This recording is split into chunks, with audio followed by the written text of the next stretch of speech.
Combo breaker! Even further beyond!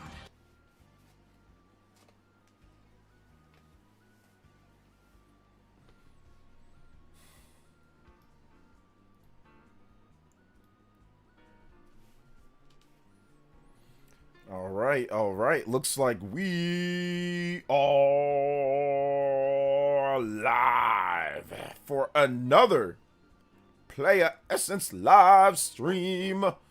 PE Live is back in, locked in, ready to go, man. I am excited to talk to you guys about Donkey Kong Bonanza, which got a brand new direct, which I told you guys it should be pretty good. A lot of you guys are saying, what do we need that for?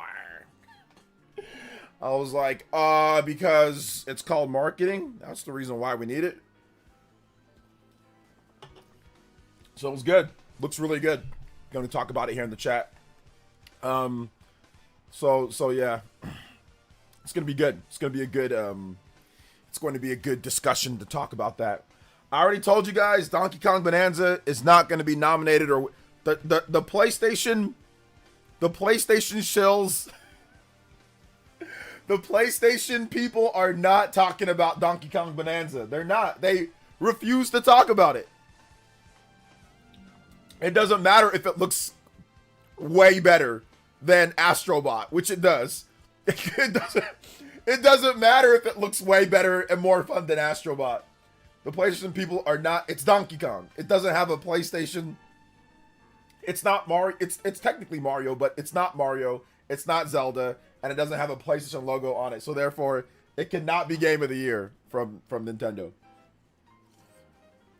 There was only one PlayStation account that was even talked about, and he doesn't account because he's not part of the media here. But Genki, he was the only one. But what did he do? Bring up Astrobot. Well, instead of just saying, yo, Donkey Kong Bonanza's bring up Astrobot and Donkey Kong Bonanza. They both are heavily inspired by 3D Mario. It's like, okay. So yeah. So man, you did say the DK Direct was going to be good. I was already sold on the game, but this is just extra hype. Yep. So I think Donkey Kong Bonanza will be in my Game of the Year conversation. I think it will be. Can I get some DK music? I think it'll definitely be in my conversation. It looks incredible.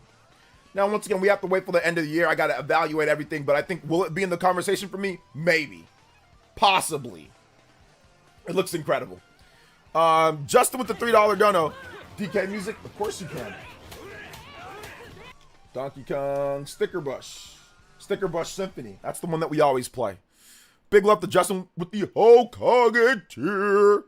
Yo, thank you so much, man. Justin, I appreciate that. Thank you for the $3 dono. Also, my man Chris the Shiner Dog with dono says, greetings from Kansas this time. How's it going? So just be careful. Don't get your switches stolen off in your truck, Chris the Shiner Dog. Don't get the switches stolen. No, I'm joking. I hope you're doing good, man. I know I'm doing good. I hope you're doing good. Big love. Shout outs to Justin. Shout outs to Chris the Shiner Dog. Dropping some dollars. Remember, if you drop a dono, put your music request in the message. If you can't fit it, put it in the chat. If you drop a dono, and I got you. Shout out to my man Justin and Chris Shiner Dog. Thank you so much for the support. Did see Genki say that Donkey Kong gave him Astrobot vibes. Astrobot is inspired. He said Donkey Kong and Astrobot. I didn't see him say Donkey Kong give him Astrobot vibes. I heard him say, unless he made a separate tweet, I heard him say Donkey Kong and Astrobot heavily inspire or borrow from 3D Mario. But it's like, that's like partially true. Donkey Kong seems like they made a completely different type of game and then adapted it to Donkey Kong in a 3D platformer. Astrobot was intentionally trying to copy Mario from the very beginning. It's got stuff from like Mario Galaxy and like old Mario games. Like it's got stuff from old Mario games, right? From older 3D Mario games. Donkey Kong's whole main gimmick is nothing like old school 3D Mario. Donkey Kong's main gimmick is the digging and like the punching and the smashing. That's completely different, you know, completely different than the normal 3D Mario game. That's why I don't think this necessarily turned out as like, hey, we're going to copy 3D Mario. Like Astrobot, you can go back to the first Astrobot game. Like they were doing stuff that Mario Galaxy was doing, you know? So, so yeah, I think it's very different. Let's see here. Jazzy Jefferson with the $10 dono and says, "Sup, OJ, that DK deck was hype and vindicated. SS4, SSJ4, Zebra, and Ostrich are very cool and unexpected." Yeah, I was expecting potential animal buddies, but I wasn't expecting transformations. I wasn't expecting that. Sup, OJ. What's up, That Super was a Christian? GOTY direct. Yeah, it was good. I want some of that new Pauline music so bad. Especially the one inspired by the DK theme song. Yeah, But since we yeah. can't find it, can I get her other song? AKA the ending theme song from Mario Odyssey instead? I can't get that song, but I can get you Jump Up Superstar. But I can't get that one. Shout out to my man Christian. Also, we did unlock our first Overclock. Overclock Buster! Shout outs. Let's go. Thank you so much, Christian. I'll get you Jump Up Superstar instead. Big love. Thank you for the $3. And also Jazzy Jefferson becoming the Hulk Hogan. Yo, shout out with the big $10 dono. Thank you so much, man. Yeah, the DK direct was awesome, dude. Astrobot has a few decades to go before it's getting on D. Listen, I said this beforehand, guys. I said Donkey Kong Bonanza is gonna outclass in terms of how it looks. I said this. I was like, I think it's gonna look way better, and it's gonna be a much better game in terms of what they show. And I think that was very, clear in the direct. But I said that beforehand. As someone who loves Astrobot, I think Astrobot's a great game. It's a very good game. But I knew that Donkey Kong was going to come out and look a lot better. This DK game is the closest to a Wreck-It Ralph game, but 1,000 times better. Yeah. Lol. Shout outs to Super Christian Me World. Shout outs to Matt Wellstark. Thank you so much. And big love to Justin with another $3 dono. Thank you so much, Justin. I appreciate that. Let's go. Getting us a 21 on the board. Next one up, 31 or 30, and we'll have a combo extension. Clabby, I know that you're hyped, man. I know that you're hyped, Clabby. What'd you think about that Donkey Kong Direct, Clabby? By the way, Clabby's also sponsoring the Donkey Kong Bonanza giveaway. So shout outs to Clabby. Shout outs to also Cyber Taurus. He's the one who sponsored the Switch giveaway. Does anyone have accurate your TV SB when pushing buttons to show resolution and frame rate? Not sure what you mean by that. David V with the Uruburos pledge. Sup, OJ. What's up? How's your day today? Can you play Expedition 33 Gestrel Summer Party? Yes, I can play that. Yes, I can play that right after this track. Thank you so much to Mr. David V with the 41. Let's go combo breaks. And also 30-minute extension unlocked. Let's get it. Overclock Buster! We'll play Jump Up Superstar next. Jump Up Superstar. Big love to my man David V. You're now the new Hokage and Stream Ninja. The $20. Anyone does 20 more? My man David V at the top of the board. Thank you so much, man. I appreciate that. And yeah, we're gonna get some. We'll definitely get some Expedition 33 for you. Guys, give him some love. This is my first Donkey Kong game. I guess this wasn't super excited because I've never played it before, but this one looks good. You got to play the older games are all available like on Switch. You can play almost every single Donkey Kong game on the Switch, like the Switch or Switch 1 or Switch 2. So like Donkey Kong Country, Tropical Freeze, Donkey Kong Returns. You can play the Donkey Kong trilogy. You can play so many of them. Not every single one. No, I'm not gonna say almost every single one. That's not true. But a lot of the Donkey Kong games are available. So if you have NSO, you can play other Donkey Kong games right now. So go check out the old school Donkey Kong games. They're obviously very different from this game, but they're also really good. So go play the previous ones. Go get yourself cultured, man. Donkey Kong is incredible. There was a time when Donkey Kong sold almost as well as like Mario Kart back in the Super Nintendo days. Like Donkey Kong used to be a massive seller, and it still is to a degree. It just kind of tailed off a little bit with the 2D games. Even though Donkey Kong Returns on the Wii sold really well, but Donkey Kong Returns plus Donkey Kong Tropical Freeze on the Switch sold really well combined. But go play the old school Donkey Kong games, man. They're so good. Shout out to David V. New Hokage. We got a triple lead change here for the Hokage and Stream Ninja already. Thank you so much. Anybody that's 20 more, beat up my man David. Genki did another tweet saying DK gave him Astrobot vibes. Okay, he did another tweet. Of course. I don't understand why DK, that's insane. that's an insane tweet. But no, DK is not like Astrobot. It's not. Like, Astrobot's somewhat like 3D Mario, or it's like 3D Mario. And the team that obviously did Astrobot, or sorry, the team that did Donkey Kong, some of them probably worked on 3D Mario before in the past. But Donkey Kong is a whole different thing. It's not the same. Like, it's not giving me vibes. I never thought of, when I first saw Donkey Kong, I didn't think of Astrobot. You know what I'm saying? Nobody's actually thinking of Astrobot when you play Donkey Kong. You know what I'm saying? Like, when you saw Donkey Kong and he's smashing things, and the particles and the effect, nobody's, oh, that looks like Astrobot. Nobody's actually thinking that. Like, nobody's actually thinking that. I can understand people saying, oh, I'm thinking of, like, Mario a bit, because, like, the graphical style of the game, like how they look, but nobody's actually thinking of Astrobot when you're seeing Donkey Kong smash things and transform and do all the stuff that's not in Astrobot. All this stuff that's not actually in Astrobot. Nobody's thinking about that. So yeah, anyway. Let's see here.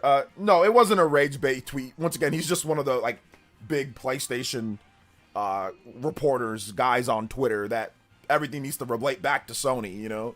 So essentially, that's all it is. It's not like he was trying to raise bait. That's just how these people operate, you know. So yeah, I highly recommend going back and at least understanding who the characters are. Like Diddy Kong, you can play Donkey Kong Country 2, Diddy's Conquest, so then you'll find out, well, Diddy Kong's actually in the first game, so you can find out who Donkey Kong and Diddy Kong are in the first game. The girl with the ponytail, that's Dixie Kong. She's in the second game. So you have to rescue Donkey Kong because he's kidnapped, and then it's Diddy Kong and Dixie. And then you can find out, obviously, Cranky Kong. Cranky Kong is from he's in the first game. He's in multiple games. So, I mean, it's not like you have to know all these characters, but you'll definitely appreciate things, and you'll find little, like, Easter eggs. Like, there's all sorts of little Easter eggs from the original Donkey Kong arcade game all the way through. Like, I spotted at least 3 or 4 Easter eggs of older Donkey Kong games. Or just, like, little things that they were pretty obvious in, like, you know, remixes of music or songs or different type of stuff. So I highly recommend going back and checking out some of the previous Donkey Kong games, man. They're really good. They're a little bit, I mean, they're old school, but they're still good. Shout outs to Shinru with the gifted membership. Thank you so much, Shinru. Appreciate the gifted membership. Let's go. Who got the gift? Fallnick got the gift. And we also we announced the winner. J Will Presents was the winner of the Nintendo Switch 2 giveaway. Speak of the devil. Today was a good day. Loved DK Direct. It's my mom's birthday. Yo! And I want to Switch too. You did. Thanks, OJ. My favorite YouTuber. No, it's all good. J Will Presents randomly. J Will Presents did win the Nintendo Switch 2 giveaway. Happy birthday to your mom, of course. But yeah, J Will Presents did win it randomly. I just chose someone at random, went through the list, and just went boom, landed right there on J Will Presents. So congratulations. You got to reach out to me, J Will. Email me. And we have to verify that it's you, of course, with your YouTube account, knowing that's you in terms of like your profile, and then of course verify a couple other things, and then we'll get the Switch 2 sent out to you. Do you think Switch 2 is a good system? Yes. Check out my review. I have a overall comprehensive 30-minute plus chunky review of the Nintendo Switch 2. I didn't give it a score, but, you know, I have a review of it, and I think it's a good system. Donkey Kong's timeline is crazy. Lol. Yeah, Donkey Kong has a really donkey weird timeline. It's definitely a lot of the Donkey Kong theorists are out there in a tussle. They're out there fighting for their life right now. But you guys aren't fighting for this overclock. Let's hit it. 45 plus. Overclock Buster! I think I already played it, but I'll play it again. We're at 45 minutes extension. We only got, 12 more before we have a 60-minute extension on tonight's stream. Let's go. Let me play. The next track up is Expedition 33. Gestural. You want Gestural Summer Party. That's the one like where you do the one where you actually beat that one platforming challenge. So yeah, that's that one. Yeah, this is a very good song. This track sounds great. Or when you fight them, when you fight certain gestuals too, right? Or certain places. This song's really good. Let's see, hoping for Lanky cameo in Bonanza. Lanky. Let's go. The Lanky Kong. I'm hoping on Mario Sunshine tonight. I'm hopping on Mario Sunshine tonight for Switch 2. Nice, let's go. Fun fact, Cranky Kong is the original Donkey Kong from the Donkey Kong arcade games. Yes, Melface Sky. We have discerned that. that is something that is known. Yes. The original, like, Cranky Kong is the original Donkey Kong, but Donkey Kong that's now right now at this point, that's not Donkey Kong Jr. That's Donkey Kong Jr.'s son. So we don't know where Donkey Kong Jr. has been missing for years. Dad has went missing, has gone missing for years at this point. We have no idea where he is. We need to find out. We need a PSA. We need a missing. Where is Donkey Kong Jr.? You know, that's the one that was like Donkey Kong the Math one, right? I think Donkey Kong Jr. Math, and that's the one that was the Donkey Kong Jr. game, like the little dude in the onesie.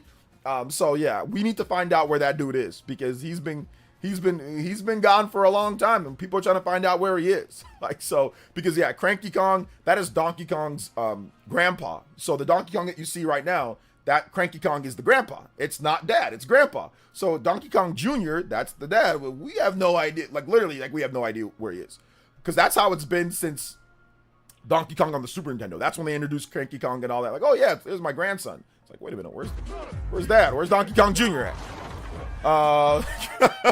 DK Jr. is running from child support right now. That's what he's running from, banana support. He's running from banana support, bro.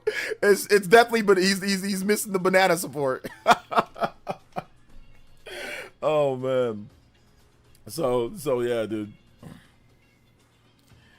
Let's see. Yes, the Lord. Actually, you can watch a video. I think it's from the Score. They outline the timeline of Donkey Kong, like the Kong family, and it's very complicated. Like, it's actually, I had to do like a couple double takes on it. It's actually insanely complicated, the timeline and the lore of Donkey Kong. It's really, you don't think it should be, but it actually ends up being complicated. Now, is it freaking Metal Gear Solid? No. Is it Kingdom Hearts? No, it's not quite that bad, but it's definitely a little weird. Shout outs, guys. Thank you so much for another dono. Appreciate that. Let's go. Where is Baby Kong from DKC3? I think he's still around. Baby Kong's still around, but we'll see. I don't think he's going to be in this game, though. Bonanza. What's up, Star Wars Addict? Let's see here. Dude, that ending trailer from the direct was pure hype. Yes, it was very good, Aiden. Lakers got sold for $10 billion. That's it? Okay. Okay, they got sold for $10 billion. Jeannie Bus doesn't want the Lakers no more? She just said, I'm out. That's crazy. No, it's still a lot of money though. $10 billion. I think Jordan sold the Charlotte Bobcats or whatever they were. He sold them for like $3 billion. How much were the Mavs sold for? Didn't they sell the Mavs for? I forgot how much the Mavs went for. So yeah.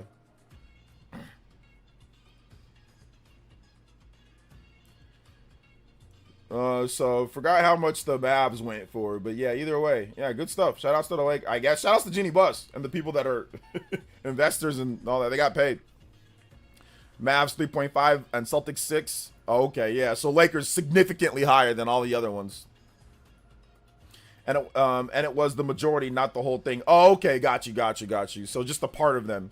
Yeah, dude, the part of the 49ers got sold for like, what was it, like a small section of the 49ers got sold for like 3.5 billion. Or was it 3.5? 49ers sell team. How much was it? So, oh my. Okay, so just to tell you how much more the 49ers are worth, the 49ers sold 6% of the team and they got 8.5 billion. They sold 6% of the team and got 8.5 billion for just only 6% of the team for the 49ers. That's crazy. Just 6%. Yeah, NFL's a whole different ball game, man. Whole different ball game in the NFL. Let's see here. Can you see I can see your comments today. What's good, man? How you doing? No More Heroes 3. Yeah, No More Heroes 3 does play better on Switch 2. It does. It plays a bit better. It still looks crusty in the overworld. It's kind of like 30 FPS in the overworld, and it still looks like low resolution. But it definitely looks better. Like in the combat pretty much is locked at 60 now. So that's good.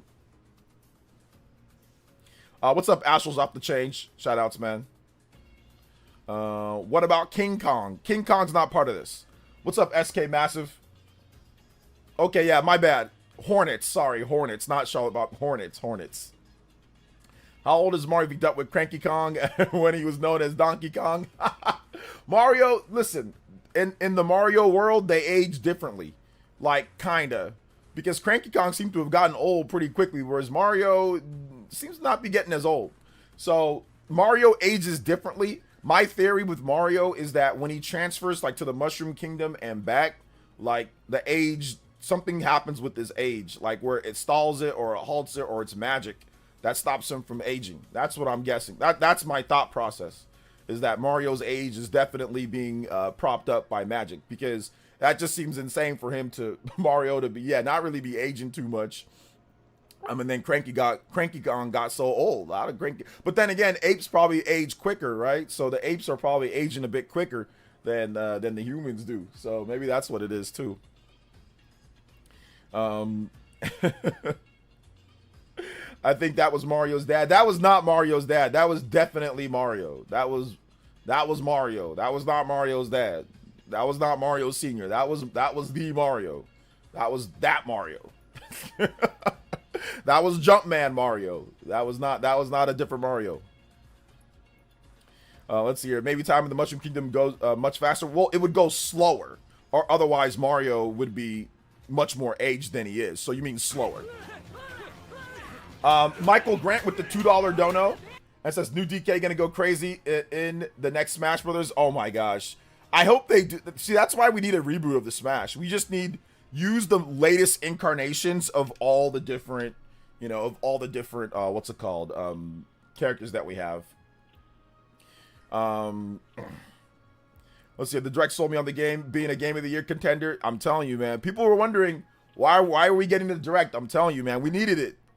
We needed that direct because there's a lot of people saying stupid stuff about Donkey Kong Online. Like a lot of people saying really dumb stuff. Oh, well, it's all the game. The game's only about smashing things. It's like, no. Did you not see the trailer? The trailer showed minecarts. The trailer showed 2D levels. The trailer showed all sorts of different types of techniques and different things that you're going to be doing. It's not just about smashing things. What are you talking about? Like, what are you talking about? But then again, once sometimes you got to actually just sit somebody down and peel their eyes open and say, see, look, because the trailer just was quick cuts, but it wasn't just smashing things. Clearly, they showed a lot of other dynamic stuff in that first trailer. People weren't paying attention. They were only paying attention to just Nintendo, like the Nintendo Treehouse or something. Let's see here. That's why DK only has one costume in MK. They're adding Bonanza costumes. Maybe. Justin with another $3 dono. People do not want to make sense of Mario timelines because then you have to look at Yoshi Island and Island DS. That makes things very messy. Oh man, yeah, I bet, dude. Then it gets worse right now then, right? Shout outs to Justin with another $3 dono, and also shout outs to Shinru for getting us to the 60 and the 1 hour flame clock break. Here we go.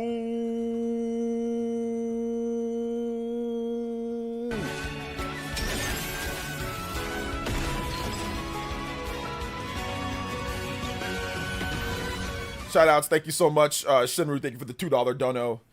I got Switch 2 Pro Controller and Mario Kart World for my local Target today. Hype, nice. Shinru with the $2 says, do I get that Griff Ninja spot? LOL, Griff, no, you don't get that. That's not for you. Shout outs, man, I appreciate that. Let's go. 61 on the board. Thank you guys for the 60. We've got the extension on the stream. Next up, 100 for the Limit Break bonus. Limit Break bonus stream coming through. Let's go. Super Christian Bonanza. With it says, hey, bah. Yo, shout outs. Let's go. Thank you so much for another $2 dono. Appreciate that. Let's go. Thank you for the $2 dono. We out here 63 on the board. Marching towards that first platinum. Let's go. People talk about Mario lore when it's been 40 years of a plumber losing his chick over and over again to the same dude. Well, sometimes it's a different person, but yeah, pretty much. pretty much. Banana, Mario Timeline, SP screwed up, so I ended up being Mario. I ended up being Mario, LLJK. No, it's all good. Oh, Grift. I thought you said Grift Ninja. Oh, Gift Ninja. I thought you said Grift. I can't read. Top Grift Ninja. Yes. Gift Ninja. My bad, Shinru. I have to get you up on there. I added your points, but I forgot to put you on there. Shinru. We got to give Shinru his props, man. What the heck? Anybody does one gift or more, you can become on the spot with my man Shinru at the top of the board. Let's go. Shout outs to everybody that's the Elite Ninjas too, man. Thank you guys so much for your support as well. Exclamation mark member. We got Mario Kart Mondays coming up. This Monday will be big Mario Kart gameplay, knockout tour, versus races, team battles. We'll probably do like one of each, or we'll probably do like one everybody versus, or two everybody versus everybody, two knockout tours, and two team battles. So we'll have packed races on Monday. So make sure you guys come through Monday. Mario Kart Mondays this week upcoming. Exclamation mark member if you want to get in on the action, get on my friends list. I just cleared out a bunch of people that were inactives or people that are not no longer Elite Ninjas here, or at least they're not on their Switch. So I got much more space for new Elite Ninjas. So if you guys want to become a member, join in on the action, get into our Discord. It's only $1 to join up, and then you can get in on the action. So I just cleared out a bunch of people. Let's go. So this Monday, probably around 10 o'clock Eastern, 10 o'clock Eastern or so, we're going to be playing. So it should be fun. This is a great time to replay Mario Odyssey. It really is a good time to replay Mario Odyssey, especially with that update too. Yo, Patrice L with the tune-in tier pledge. Thank you so much, Patrice. Appreciate that. Let's go. Combo breaks in the house. Welcome, Patrice, to the new Elite Ninja. Let's go. Thank you for the support. And once again, get in on our Discord. You're in your perk package. If you go on the homepage, it'll say see perks. If you just reload the page, make sure you get in on that.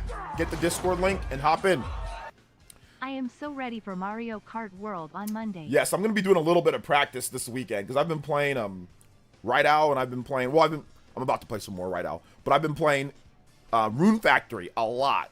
So I'm going to get some more practice in this weekend before we play on Monday. Shout outs though. Patrice L, thank you for that. And also Justin, thank you for the $3 dono. We are out here, 67. We are only, 23 away from the platinum goal. Let's go.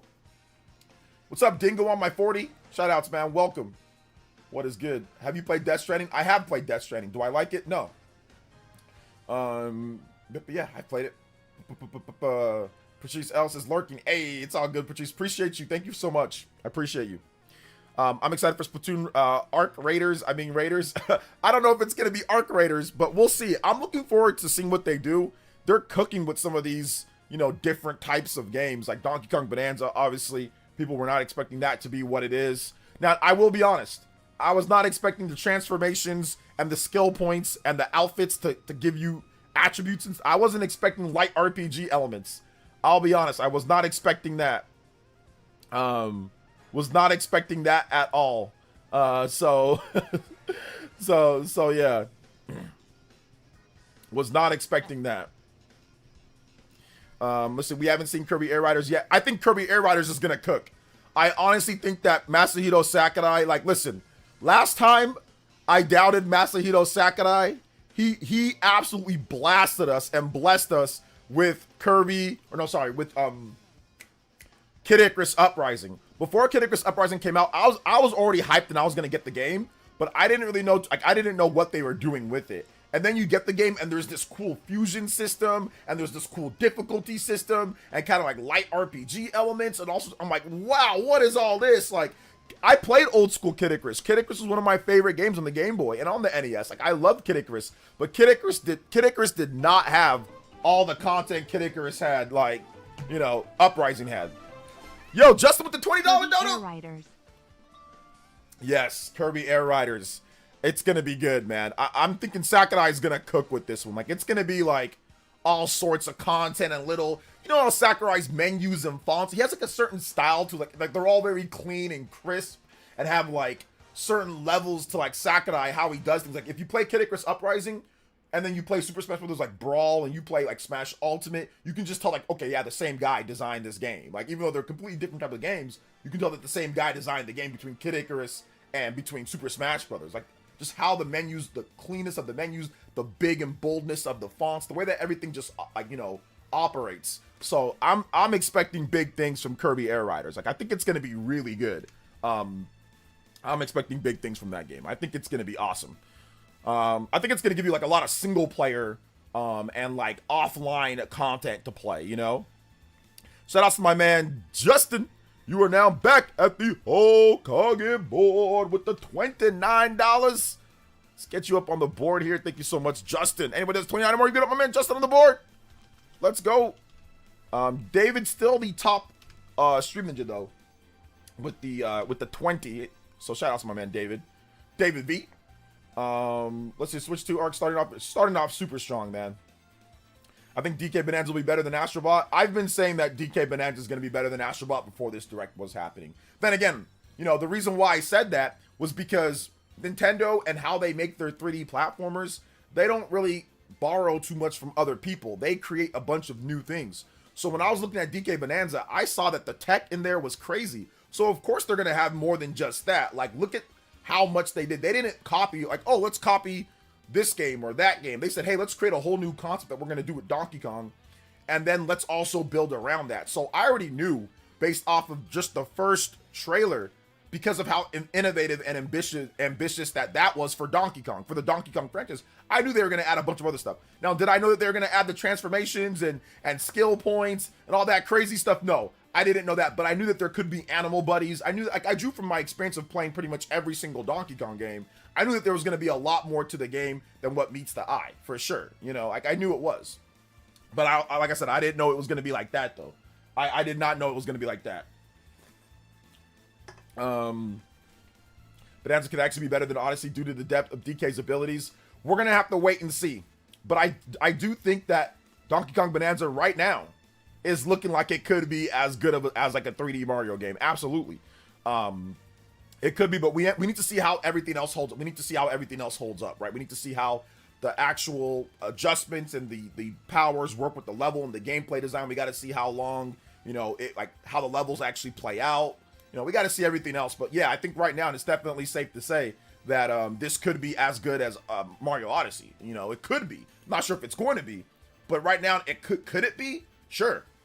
In some sense, Mario Odyssey is a bit more ambitious with some of the things that it does with its possession mechanics, because we only saw 3 transformations, and I'm guessing that there's only going to be 3, but I mean, there might be more, but Mario has like a lot more possession techniques in terms of like the amount of things that he can possess. And also Mario Odyssey, I think he has way more actual just like moves. Like, Mario can just do way more stuff. Like, in terms of his movement options, Mario Odyssey has way more movement options. Like, he has the roll, he has the long jump, he has the triple jump, he has the aerial, he has the backflip, he has the ground pound. Like, Donkey Kong has a good set of moves that fit Donkey Kong, but Mario has way more moves, you know, just off the top. Of course, Cappy jump, Cappy dive, jump, bounce off the hat, you know, like, just that alone, Mario Odyssey has a lot more variety with just the movement options. But let's wait and see, you know. Just with another $3 dono. I have been thinking so much about Air Riders. I can see all the new things they can add, especially with all the new Kirby content they can pull from. I also feel like City Trial is going to be crazier this time around. Yeah, absolutely. Absolutely. I agree. I think it's going to be pretty crazy. Let's play some Kirby music for you. Fountain of Dreams.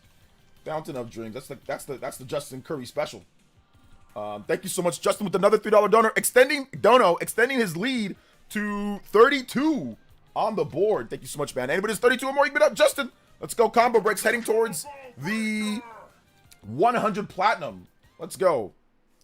If this is the standard Nintendo setting for the 3D platformers this gen, then sweet G-Bus. Our brains won't be able to handle the next Mario. Our bodies will never be ready. Yeah, the next Mario game is going to be nuts. From what we're understanding here, this is just a rumor, but it seems like this game was built by a bunch of passionate Mario Odyssey team members or 3D Mario team members that grew up playing some of the Donkey Kong 64 and some of the older Donkey Kong games. You know, the guys in their 30s and 40s and stuff right now. And at this point, some of the younger guys, right? Not the guys that grew up, you know, that were there with Mario 64. They were like Sunshine, but some of the people that were a little bit maybe after that, right? And they wanted to make a game. So then they kind of was spun off from the main Mario team. There's still Mario's main team, and they were kind of putting something together. This is just a rumor. This is something that somebody said, just a rumor. And they're the ones who made this game. And then, of course, as it gained momentum, they got more support and more people from the team to work on the game. While the other team was working on Mario, working on like 3D Mario. So we'll see. We'll find out. We'll find out if that's true or not. Let's see here. House of the Dead 2 remake confirmed for August 7th. Yes, it is. Kids love the Bonanza. Kids are going to love Bonanza. Man, my nephews will love it. Yes, Bonanza's looking like it's definitely going to appeal to a very wide base of people. How much you want to bet? How much you want to? Hey, what's up? Whatever. That's Markel, right? How much you want to bet Nintendo is going to pull a Pixar and make us cry at the end of DK and Pauline's relationship? I don't think they're going to do that, but we'll see. We'll see. They did have a little bit of emotional heartstrings, like with the ending trailer, but we'll see. I think there'll be a good ending, but we'll find out. Game of the year right here. Listen, I'm not ready to give it game of the year. I put a question mark. Not ready. I think it's going to be in the conversation for me, at least. For me, it's going to be in the conversation. Right now, for me, you're looking at Split Fiction. I still got to play more of that, though. We're looking at Split Fiction. We're looking at Clair Obscur Expedition 33. And right now, I'm seeing, hey, let's see how Donkey Kong Bonanza turns out, for me. Also, for me, Mario Kart World, that's going to be in the conversation. Don't know if it's going to make it, but that's going to be in the conversation for me. Right now, once again, right now. It's still early. There's still a lot more games to come out. We still have Metroid Prime 4. We still have other titles that are coming out. So it's just early based off of some of the high review Metacritic score games, really, that could make it in. Expedition 33 is going to be hard to beat. Yes, because all of the PlayStation journos are already kind of set that Expedition 33 is the game of the year. That's why I told you guys when Astrobot came out, I was like, this is going to be game of the year. And people are like, no, a metaphor. Oh, no, this other game. I'm like, guys, listen, it's not. I know. So, yeah, right now, Expedition is good from the Keeley Awards. Now, when it comes to other review sites, obviously, other stuff's going to win. Although Astrobot was heavily awarded by pretty much like a lot of sites, even outside of the Game Awards, but some of the major sites, though, were giving it to like Metaphor Refantasio last year. So yeah. Pauline means someone can talk. Story might actually be decent. Yeah. I did see people saying that, oh, this game has full voice acting. It does not have full voice acting. Pauline can talk, but the other Kongs talking like gibberish and stuff like that, or talking weird. They don't speak, okay? So, I mean, they speak, like, it'll be text, like, obviously translated, but they don't speak like Pauline speaks. So keep that in mind. I saw some people on Twitter saying, oh, look, it's all full voice acting. I'm like, they showed the gibberish in the direct. So yeah, Justin with the 3. Air Riders not to be my game of the year, seeing how it's my dream sequel that I thought would never happen. Lol. I can see why Justin, why you feel that that's going to be like your game of the year or something like that. I can 100% see that. Best DKB could be is when action adventure game of the year, but MP4 could end up for that one as well. Yeah, MP4, dude. MP4 has a good chance at being a game of the year candidate as well, because you got to look at Metroid Prime just in general. Metroid Prime has never gotten anything under, like, a mainline big Metroid Prime game, numbered Metroid Prime game, has never got underneath a 90 Metacritic average. Like, the lowest one is, I think, Metroid Prime 3 at a 90. So Metroid Prime 2, that's like a 92, 93, I think, or 90 something. It's above Metroid Prime 3. Then Metroid Prime 1 is like a 96. So Metroid Prime always reviews incredibly high and is up for Game of the Year awards. The original, we didn't have the Keeley Awards back then, but Metroid Prime won so many Game of the Year awards in 2002. Like, it was like a sweep from many big websites back in 2002. So I think it's definitely possible that that Metroid Prime 4 is up there when it comes to review scores, because it's so polished. It looks so good so far. Looks like it's going to be a great experience. Before the direct, my excitement for DK was around 6.5 out of 10. Now it's my most hyped game of the year. There you go. That's why they do the directs, man. Told you guys. I was trying to tell you guys that they're going to show more. It's going to be good. Astrobot was a great game. It was. It's a very good game. Astrobot is definitely a very, very good game. I agree. It really is. So that's Justin. Thank you again for another $3 dono, though, man. Combo breaks. We are 7 combos away from the platinum break. Let's go.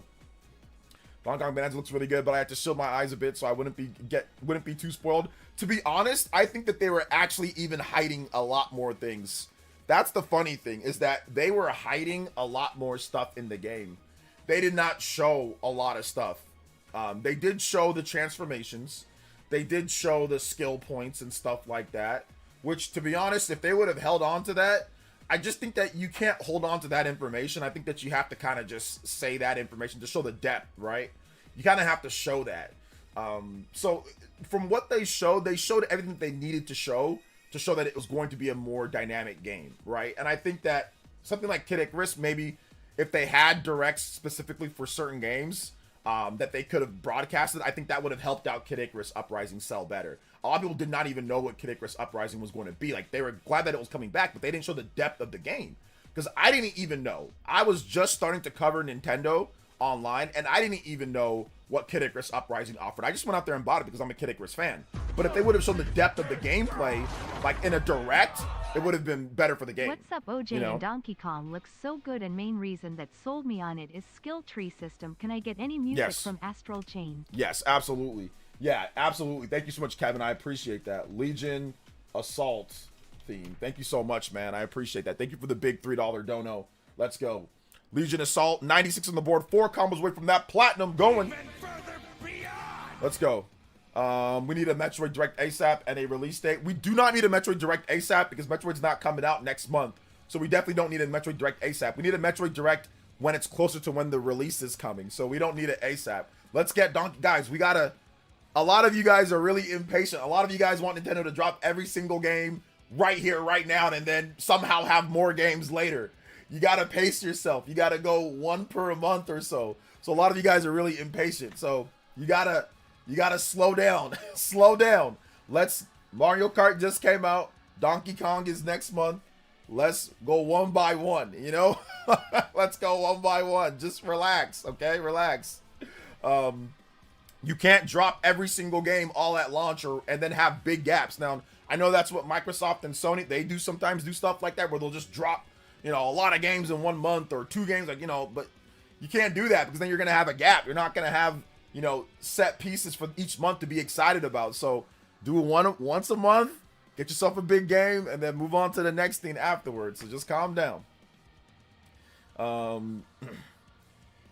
So I wonder how the game will get you from running straight to the final boss. The banana gems aren't for the progression like stars in Mario. Yeah, you're definitely not going to be able to go straight to the final boss from the beginning. They'll definitely do something to make sure that that doesn't happen. Did you see that IGN gave Nintendo Switch a 7 out of 10? I did see that. They gave the PS Portal an 8 out of 10. And I know it's different reviewers, but I mean, nobody cares about IGN's review. I'll be honest, I'll keep it a buck. Nobody cares. No offense to IGN and their team. Their Nintendo team does a great job. But nobody cares about IGN's review of the Nintendo Switch 2. Like, they gave the Portal an 8. IGN gave the Portal an 8. So,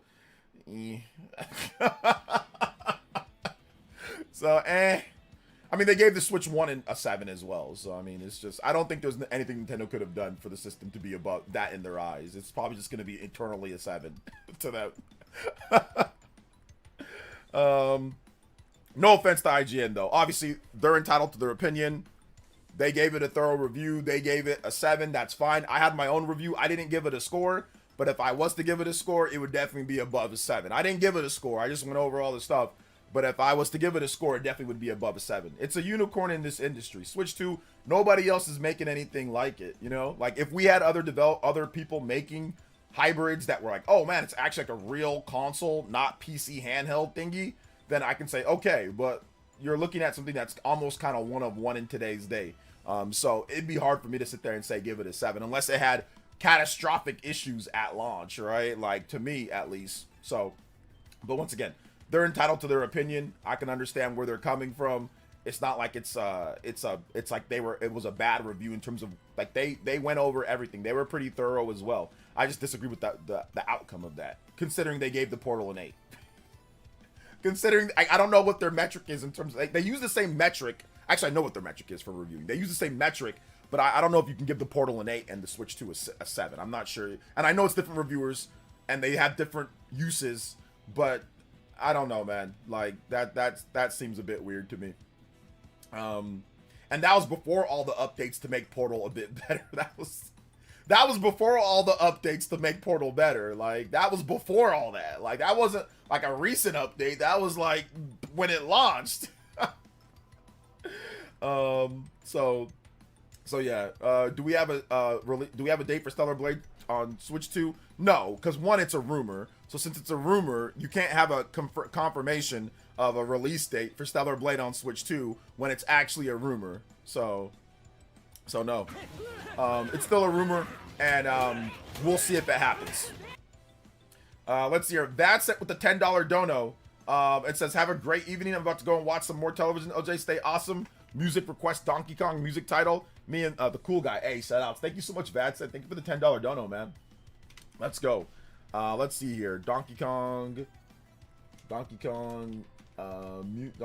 music.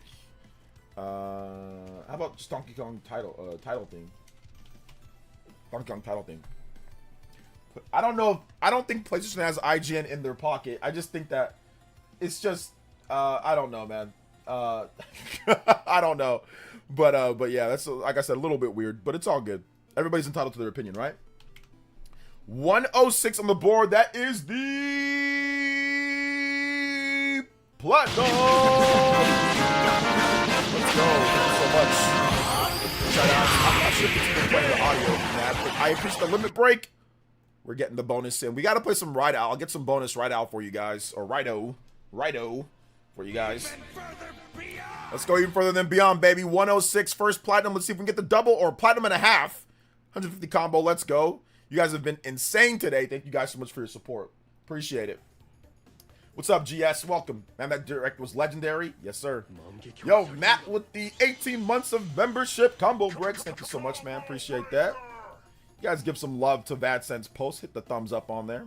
I think Expedition 33 is going to be hard to beat. It's going to be the media darling for this year, but a banger game. Deserve it? Absolutely, I agree. I think Expedition 33 is going to be hard to beat, but I think that Donkey Kong could be in the conversation.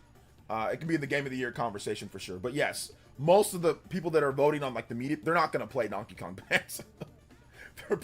They're probably not even going to play the game, to be honest. So yeah.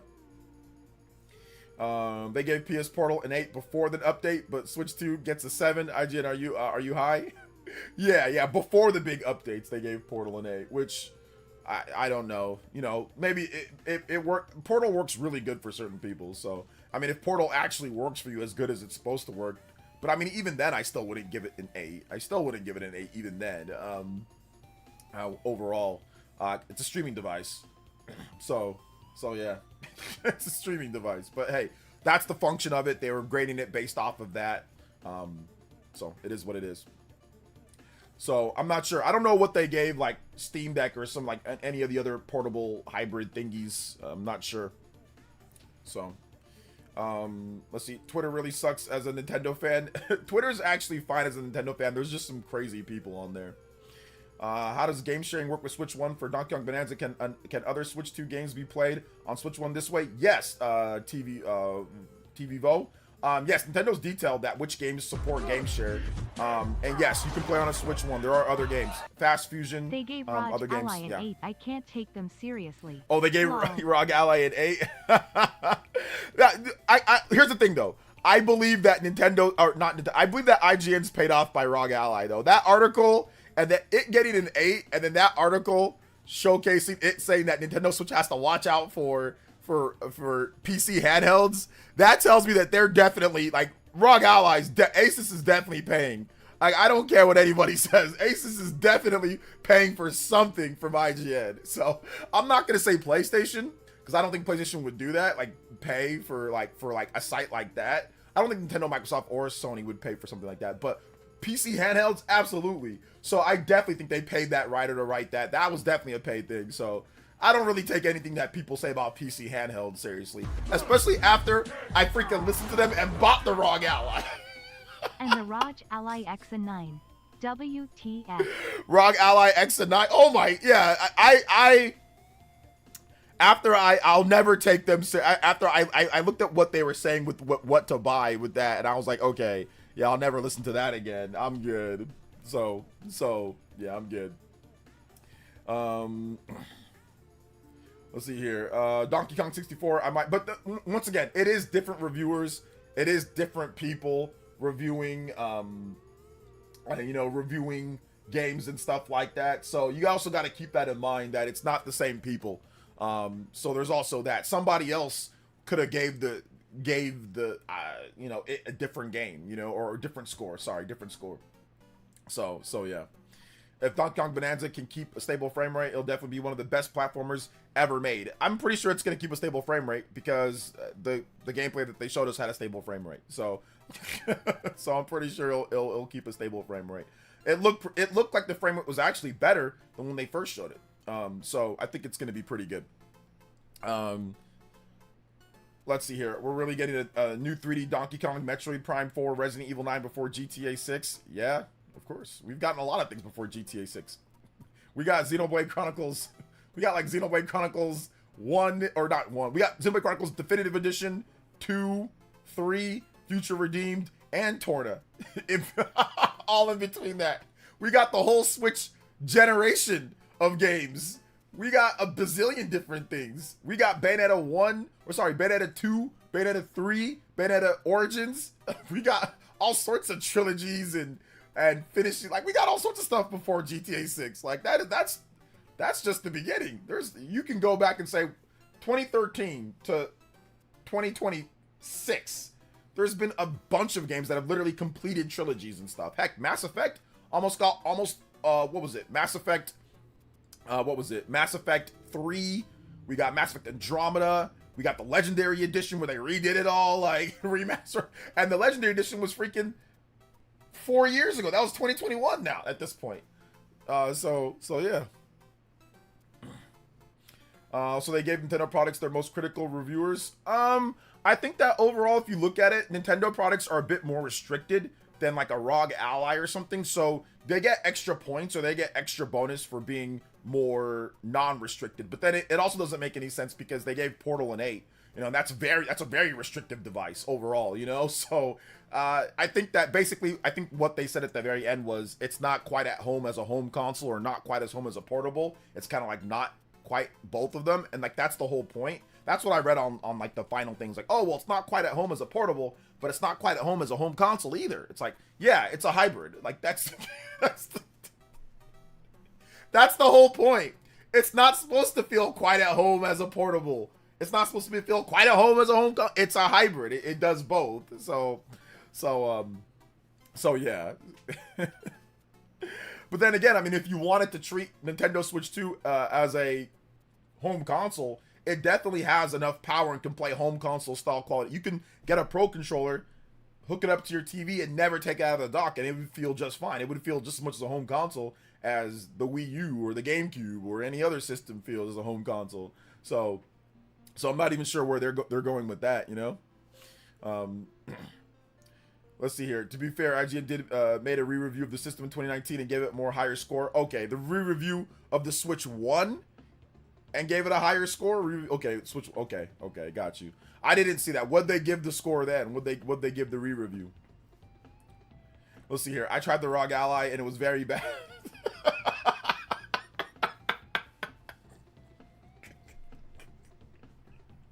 I don't know why that was so funny to me. I don't know why that sounded so funny to me, Warfare, but I tried the ROG Ally and it was very bad. That was my... Bro, I swear, bro, I got the ROG Ally. That's the same exact thing that happened to me, bro. I bought the ROG Ally. I think it was like, how much did I buy that ish for? I think it was like 400, 500, 600, 500 bucks? I forgot exactly how much I bought it for. But I bought the ROG Ally. I was like, all right, let's check this out. All of a sudden, it's asking me to import my Windows. I'm like, okay. Dude, I see from my damn PC, I see all these damn little white papers at my damn PC. I should have never done that. I gotta admit, I should have done that because it took forever. I'm seeing all these damn freaking, like I'm like, what is this nonsense? I got all my damn stuff from my PC. I'm like, what? No, why would I do that? So that was the first mistake that I made. I freaking imported my PC. It was like, it looked all crusty. The resolution was nowhere near as good as my PC here, my 4K monitor. I'm like, what is that little white papers? Like, when something, it doesn't render the actual, like, thumbnail for it on a PC. It's just like a little white blank, like a bunch of little white blank things. I'm like, what the? And I'm trying to navigate it. I'm going to try to play a game. I try to play one game. I'm trying to download something. It just takes me to a different place. I'm just like, this is ass. Bro, I just said, wiped it, put it back in the box, shipped. I said, get it out of here. Get it out of here. I got the, bro, I was like, this is trash. So then after that, that's when I bought a Steam Deck was after that. I bought a Steam Deck a little bit after that. IGN gave Switch OLED an 8, so I guess a Switch 2 OLED will be an 8 or 9. Oh, okay, then Switch OLED an 8. Okay. Oof. All right. I think the Switch 2 is much better than the Switch 1. I think the Switch 2 is definitely a much better device than the Switch 1. There's some things that the Switch 2 does, or the Switch OLED or whatever does better than Switch 1, but I think the backwards compatibility already puts it above the Switch 1 in my opinion. The backwards and the upgraded like power, the amount of power that it has relative to the other systems on the market and what it can do for the price for performance, that beats out what the Switch was in 2017 in my opinion, you know. Justin with the $3 dono, thank you so much, man. I appreciate that though. Thank you so much. Hey, what's up, Rena? Welcome to the stream. How you doing today? Shout outs. So I returned that ROG Ally to Best Buy. I returned that thing, dude. And then I bought a Steam Deck, and then I actually the Steam Deck was a much better experience. Because it boots up in the Steam OS. It was way easier to transfer like my profile, like log in and transfer, like have everything Steam OS, easily boot up, play your games. Because Steam, like the big picture mode or whatever, that's good. So I was like, okay, this is actually good. So I was actually feeling the Steam Deck for a while, but then some of the cracks started to come through, you know, in terms of like playing certain games and the compatibility issues and stuff not working, and it's like some weird, like constant updates and just like weird things that I was just kind of like, But yeah, I definitely held on to my Steam Deck and I played it way more. I thought it was a way better device than like my Steam Deck OLED than the ROG Ally, for me at least. Shout outs though, Justin. Thank you for another $3 dono, man. That extends the lead to 38. Anybody's 38 or more, you beat out Justin on the board. Let's go. David V still the Stream Ninja with the $20 dono. Anybody's 20 or more, you type or beat up my man David on the board. Also, shout outs to Justin, man. Appreciate you. Let's go. Combo breaks. 115 on the board. Heading towards the double time and a half platinum. Let's go. Why refunded my ROG Ally video coming up after Xbox Ally release? I'm not even gonna waste my time with the Xbox ROG Ally, bro. I'm not even gonna waste my time with that. I'm done with PC handhelds. I'm done. I'm good. I'm good with PC handhelds. Hope there's a yes. I would like an update patch for Astral Chain in the future. Yes, I would. I would. I love my. Hey, listen. I'm not saying Steam Deck OLED is bad. I'm saying Steam Deck is good. It's a good device. It's just not for me. It's just not for me. Like PC handhelds just aren't for me. But if I was to play a PC handheld, it's gonna be the Steam Deck OLED. If I was to have to play one, it's just gonna be that. It's definitely gonna be the Steam Deck OLED for sure. When they were talking about the rumors of Switch 2 being as powerful as Xbox Series S, I did not believe them. Well, I mean, I figured that with DLSS and with certain architecture manufacturing processes, it's not quite on the level of an Xbox Series S when it comes to like certain CPU side of things. But when it comes to like GPU, or at least what you see, DLSS, things like that, and just like the architecture, it's more efficient, and also has a bit more RAM. That also can help out in terms of it. So it can make some games can look better or run better or whatever on Switch 2 than Series S. So on paper, maybe it's not like stronger, like in every aspect on like all the different tech specifications, but like in actual practice and theory in terms of what developers can do. Xbox ROG Ally will probably even be more expensive than Switch 2. Yeah, have you seen how much ROG Allies cost? Switch 2 is actually cheap in comparison. Like, if you look at ROG Ally, right now, actually, they got a price increase, didn't they? ROG Ally, the ROG Ally X, for example, that is like, I think it's $700, $800. So yeah, the ROG Ally X for the 1TB model is $799. For the 2TB model, it's $899. It's almost $1,000. I mean, if you here in California, you put the tax on that baby, you're getting close to $1,000 with that one. It's gonna be close to it. So yeah, the ROG Ally X for the Xbox model is probably gonna be somewhere between $700 or, I mean, maybe they'll get it $500 for the lower model. Maybe they can get it at $600, but it's probably gonna be about $700 plus at the bare minimum. Probably gonna be around there. So yeah, I got burned out on Xenoblade 3 right after the very end of the game. Haven't played it game in a long time. Do you think I should play it again now or wait for Switch 2 upgrade? Wait for the Switch 2 upgrade. Wait for the Switch 2 upgrade. But just beat the game. If you're burnt out, stop doing all the side quests. Just beat the game. Let's see here. I might end up getting the 2 terabyte one. Have fun. Have at it. I'm good. Everyone was complaining about Switch 2 price. Wait for the price for Xbox ROG Ally. The thing about it is that people that were complaining about the Switch 2 price literally were going out and buying ROG Allies and buying other things like that, and they're okay with that price. Like IGN did, like literally there was a lady in there that compared the two systems. She was whining about the price of the Switch 2 being expensive, and she didn't even mention the price of her ROG Ally. She didn't mention that price. And then she also talked about, oh, well, there's more powerful systems coming. That's the reason why PC handhelds are going to be a problem for Switch 2. She didn't mention the price of those either, which we already knew that those were going to be expensive. We already had ROG Allies that were, you know, $700, $800 or whatever, or other PC, like MSI claws and stuff. So she just mentioned all that, like how, oh, they're going to be more powerful and all this stuff. And then she literally forgot to mention the price or intentionally left out the price. That's why I think that the actual article was a paid article, because that's what paid articles will have you do. They'll have you complain about certain things. It's also like politics as well. It reminded me of like politicians. They'll sit there and complain and attack something, and then like, wait a minute, hold up, you didn't mention all that stuff that you did. Wait a minute, you're not mentioning all that stuff that happened that you just did. So it reminded me of like politics, like whenever like the elections coming up. No politics in the chat, guys, but it reminded me of that, because that's exactly what politicians do. They'll attack you for something and be completely hypocritical on things that they did, but they'll sit there and like in your face tell you, this is terrible, this is this. Wait a minute, you did that this time. Hold up, wait a minute, you supported this, and this. That's not important right now. I'm telling you this. That's what politicians do. So that's usually what, when you get a paid article, that's usually what they do. That's usually what it sounds like. They'll just ignore certain things, you know? Speaking of which, I watched the clip of that banana guy reacting to your recent SW2 boycott failed video. And lol, all he can say is, of course Switch 2 gonna sell, SW2 uses Nvidia. It's nothing special. Making fun of you talking about sales, etc. I'm glad that he's still reacting to my clips, but yeah, I mean, that's all he can say, right? Because he was wrong. Because he was wrong about everything. That's all he can say. Banana dude, that's all he can say. You can react to this too. You can react to your ass being wrong. Of course it's gonna sell. But what happened? Wait a minute, hold up, banana dude. Since he wants to get, what? Can we react to your video about you saying that the Steam Deck was going to make the Switch OLED irrelevant? You should react to your old video about that.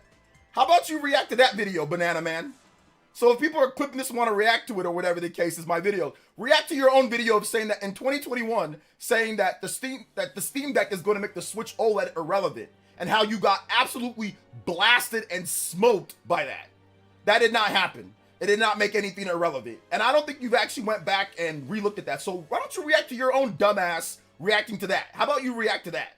Dress up in a banana suit and tell your audience how stupid you are, letting them know stupidity, sitting there trying to act like a system, by the way, that I think it already sold going on 100 million or something like that. It was going on like 100 million to make a Steam Deck that was going to be, what's it called? That was going to make Switch OLED irrelevant. No, it's not. No, it's not. So tell him to go react to that. Go react to that old video of how stupid he is. We can do that.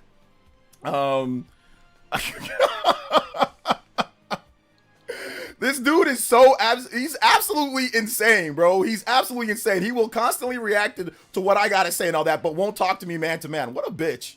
Anyway, moving on. Let's see here. I know you're tired. I am tired of this dude. Like, I'm so tired of him. He's a complete freaking fraud. He's a complete fraud that constantly spews misinformation, that's constantly wrong about PlayStation, constantly wrong about Xbox, constantly wrong about Microsoft. He's wrong about damn near everything, but because he dresses up and he acts all big and bad that he's not, he's a punk, he's a chump.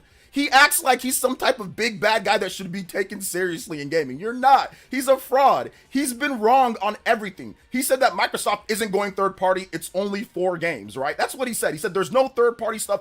It was a big nothing burger. That whole event where people were talking about, he said it's a nothing burger. It doesn't matter. BS. We all saw the writing on the wall. Only morons did not see the writing on the wall that Microsoft was going to do more than 4 games. Only idiots like him didn't see that. This guy's been wrong on everything. He's been wrong on damn near everything when it comes to video games. Like, nobody can take that dude seriously. I know I can't. I'm not letting him bring me down, and I don't care if he reacts. He can react to all my content, because once again, I'm getting more subs, I'm getting more people. I'm just sitting there and saying, this dude has been wrong on everything. He's a joke. He's a complete joke, and I don't care how many videos he reacts to. We can react to how wrong he's been on a million different things. Trust me, I'm not the only one who's called him out on being wrong. We can go over all the stuff with PlayStation that he's been wrong about as well, too. He was wrong on Xbox. He was wrong on Switch 1. He was wrong on Switch 2. He was wrong on game key cards and what they were in the first place. He's been wrong on so many things. So, I'm good. So, let's see here. I'm not reacting to nothing. I don't got nothing to say to him. Like I said, we spoke one time. We had a podcast together. I've been the same way for years now. If he had something negative to say, he should have said it to me in the podcast years ago when we did that. When we did that, we should have said that years ago. He didn't say a damn word. He didn't call me no names. He didn't say a damn word. That dude's a chump. That dude's a complete chump. I'm good. But to him and his fans, your ass has been wrong about everything, man. Like, legit, he's been wrong about so many different things. He just yells into a camera, then acts like he's right about stuff. No, he's wrong. Dude's not right about anything. Anyway, what was your favorite part of the DK Direct, OJ? My favorite part of the DK Direct was probably the skill points and transformations. Yes, I announced the Switch giveaway winner. J Will Presents won it. It's also on the community page. I did announce the winner on the community page. I did announce that. So shout outs. Sorry that you didn't win though. J Will Presents won it. Let's see. What's up, Paul Gale Network? Welcome to the stream. When he puts a parlay but nothing hits. Listen, man. The thing about me, guys, is that I am here to give you guys accurate analysis and predictions and discussion based off of facts. That's what I'm here to do. You want to call that fanboying, you want to call it bootlicking, you can call it whatever you want. But at the end of the day, all these people that are sitting there and saying something against me, what have they said that I was wrong on? I still, to this point, have not seen anything that anybody that I have gotten wrong when it comes to Switch 2. Did I not say that it was going to be one of the best launches ever for a Nintendo platform? Confirmed. Did I not say that Mario Kart World is going to be a driving force for the game because their previous game sold 70 million? Confirmed. Did I not say that Nintendo was going to have Donkey Kong Bonanza was going to look incredible, and when they finally showed off, that's also confirmed at this point. Did I not say that there's going to be a steady flow lineup of games like Switch 1 before the Switch 2 was even dropped? I said they're going to have a steady flow of games. We've got that as well. Everything that I've said has been correct when it comes down to it. Has been correct with it because I go off of facts. I go off of analysis and data. I don't go off of my personal opinion of my emotional, like these guys are. These guys literally are more emotional than, 16-year-old schoolgirls. You know what I'm saying? Like 16-year-old schoolgirls getting dumped at prom or something like that. These are the most emotional men that I've ever seen in my life. Men, more like boys, little dudes in my life. They sit there and get over emotional about what they think is right or wrong about gaming, and then anybody who gives them actual facts and information and has information based off of that, they sit there and call them names. That's what these people do, because they're not actual analysts. They're not actual real people that know anything about gaming. They're just people who happen to just have a camera and mic and decided to start talking into one without actually putting in the work to analyze the industry and the market. All they're doing is just looking at what they like or what they don't like and imprinting their opinion and projecting what they want you to feel. They're not actually giving you guys real data and analysis, because if that's the case, they would have actually told you beforehand that the Switch 2 was going to have the biggest launch, one of the biggest launches that we've ever seen. They're sitting there making fun of me, telling me, I'm calling me names and saying all this stuff, but did you guys say that the Switch 2 was going to have the biggest launch or one of the biggest launches? Or did I say that? I'm the one who said that, not you. I said that. And that's because I'm going off of information that we have, factual data and information that we had. What they should do is that you guys should stop emotionally imprinting your audience and stop projecting, stop sitting there and acting all crazy about video games and tell your audience the truth. Tell your audience what's actually going down. Stop acting like everything needs to be some type of, oh, I hate them for this. Tell the audience what the truth is. Stop acting. So tell the audience the truth. So when they come to you with these videos of people that know more than you, you don't sit there and act like, oh, well, of course it's going to sell. Then why didn't you say that beforehand? Then why didn't you tell your audience the truth? Then tell your audience the truth. Why are you lying to them? Why are you lying about game key cards? Why are you lying about the system itself? Why are you lying about the people that are looking forward to playing the system? Why are you downplaying everything beforehand? Why were you downplaying everything before launch? These people are liars. That's all it comes down to. They are liars, they're disingenuous, and they don't want to tell their fans the truth about something. I don't care if I like a product or not. I'm going to tell you guys the truth. I'm going to tell you guys how I feel, and I'm going to analyze it that type of way. I don't have to like something. That's irrelevant at the end of the day. I told you guys beforehand that PC handhelds weren't going to do anything crazy because PC handhelds are weird as hell, and a lot of people aren't going to want to buy PC handhelds, and that has been confirmed. We have seen that. That is factual. People call me names, call me fanboy, and all that, but that is the truth. That is the truth. PC handhelds are weird, and people don't want to buy them like that. Are they going to sell for some people? Sure, absolutely. But are they going to be able to hit the levels of a Switch 1, a Switch 2, even of a Vita or a Wii U? No, they haven't even got to a Vita or a Wii U at this point. And I told you guys these things. I said these things in my live streams. I said it before. Once again, they'll clip the videos, call me names, call me this and that, and then be wrong. And then sit there and skirt and shoot around the issues about the truth, you know? So, anyway, let's keep it real. Shout outs to Paul Gale with the 46 months and says, Donkey Kong. We're playing some Donkey Kong music right now, so I got you, man. Anyone with the brain could tell the Switch 2 was going to have a huge launch. You sure about that? Because listen, I'm telling you, man, we had a former Microsoft executive sit there and say that the launch was muted. Nobody cares about it. You know, I didn't even know it was coming out. A former Microsoft executive. So you would think that he would know about that. But then again, Microsoft's not known for selling a lot of systems anyway. So maybe that's the problem. Like, they've never sold over 100 million consoles in the whole entire lifespan of Microsoft in terms of like dedicated consoles. They've never sold 100 million. They've never even sold 90 million. So yeah.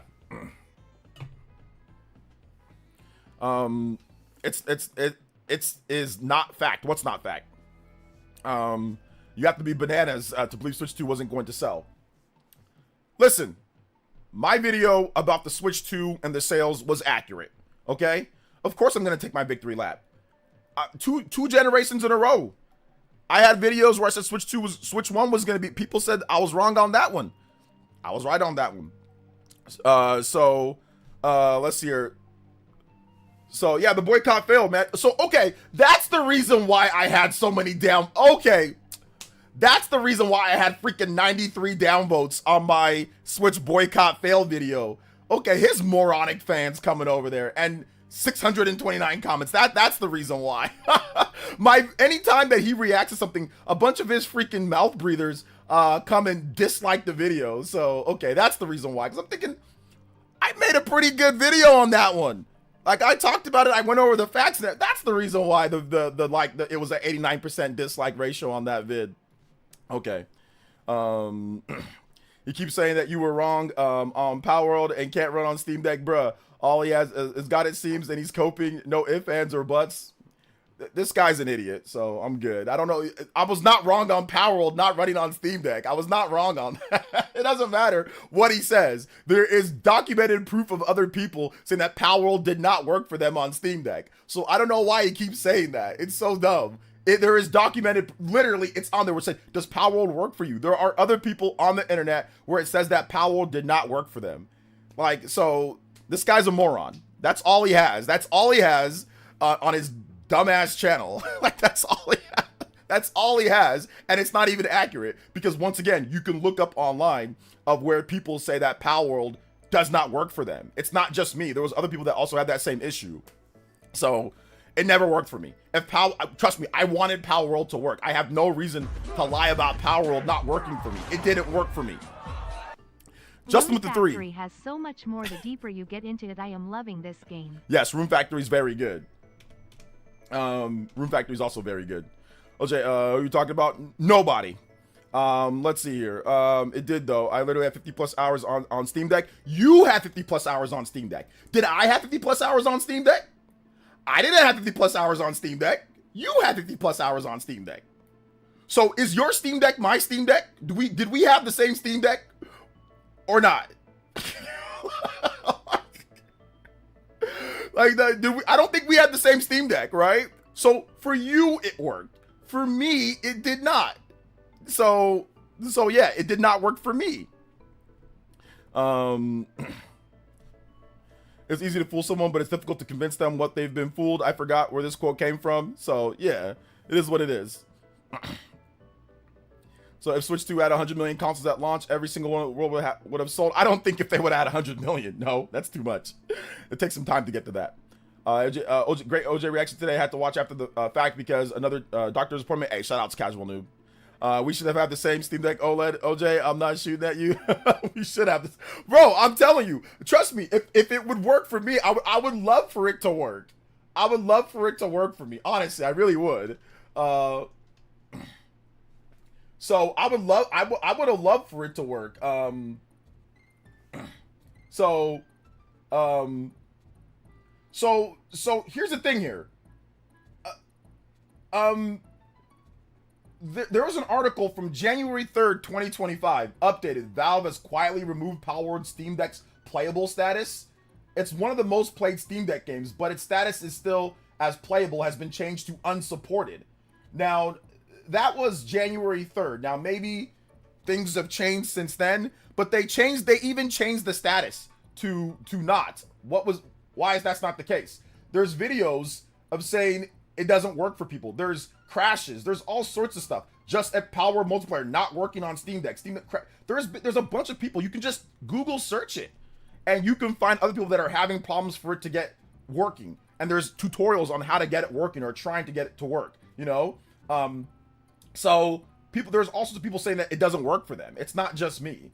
And that's easily Bing or Google search it. You'll see forums and you'll see people saying it's not working, it's crashing, I can't get it to work, or I have to tinker around with it or whatever. So it's not just me. I'm not just making that up. Now, if it was nobody else said that online and there was nothing that confirmed that at all, nobody else had any issues, then I can understand. Then like I get that. I'm lying. I'm making something up, but that's not the case. There's plenty, you know. There's plenty of people that are saying the same thing.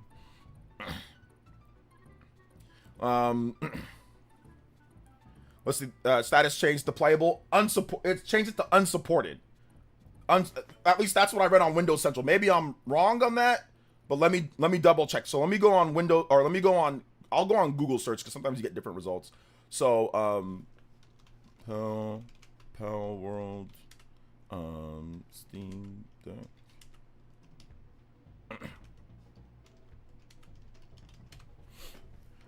So right here, if you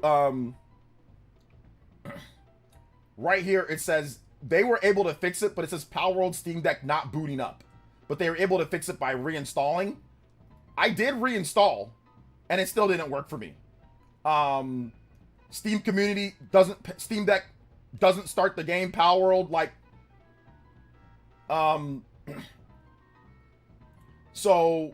So yeah, they talk about that. You know, it's not just me.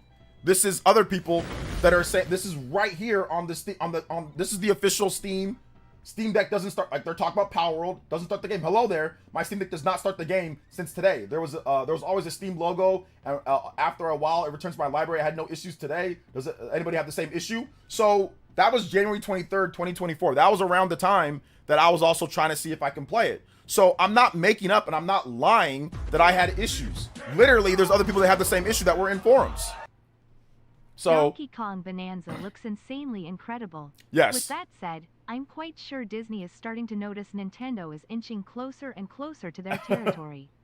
I'm scared Disney might try to invest heavily into Nintendo in the future. You don't have to worry about that right now. So here's another thing. Like, here's the article that I was talking about. Updated.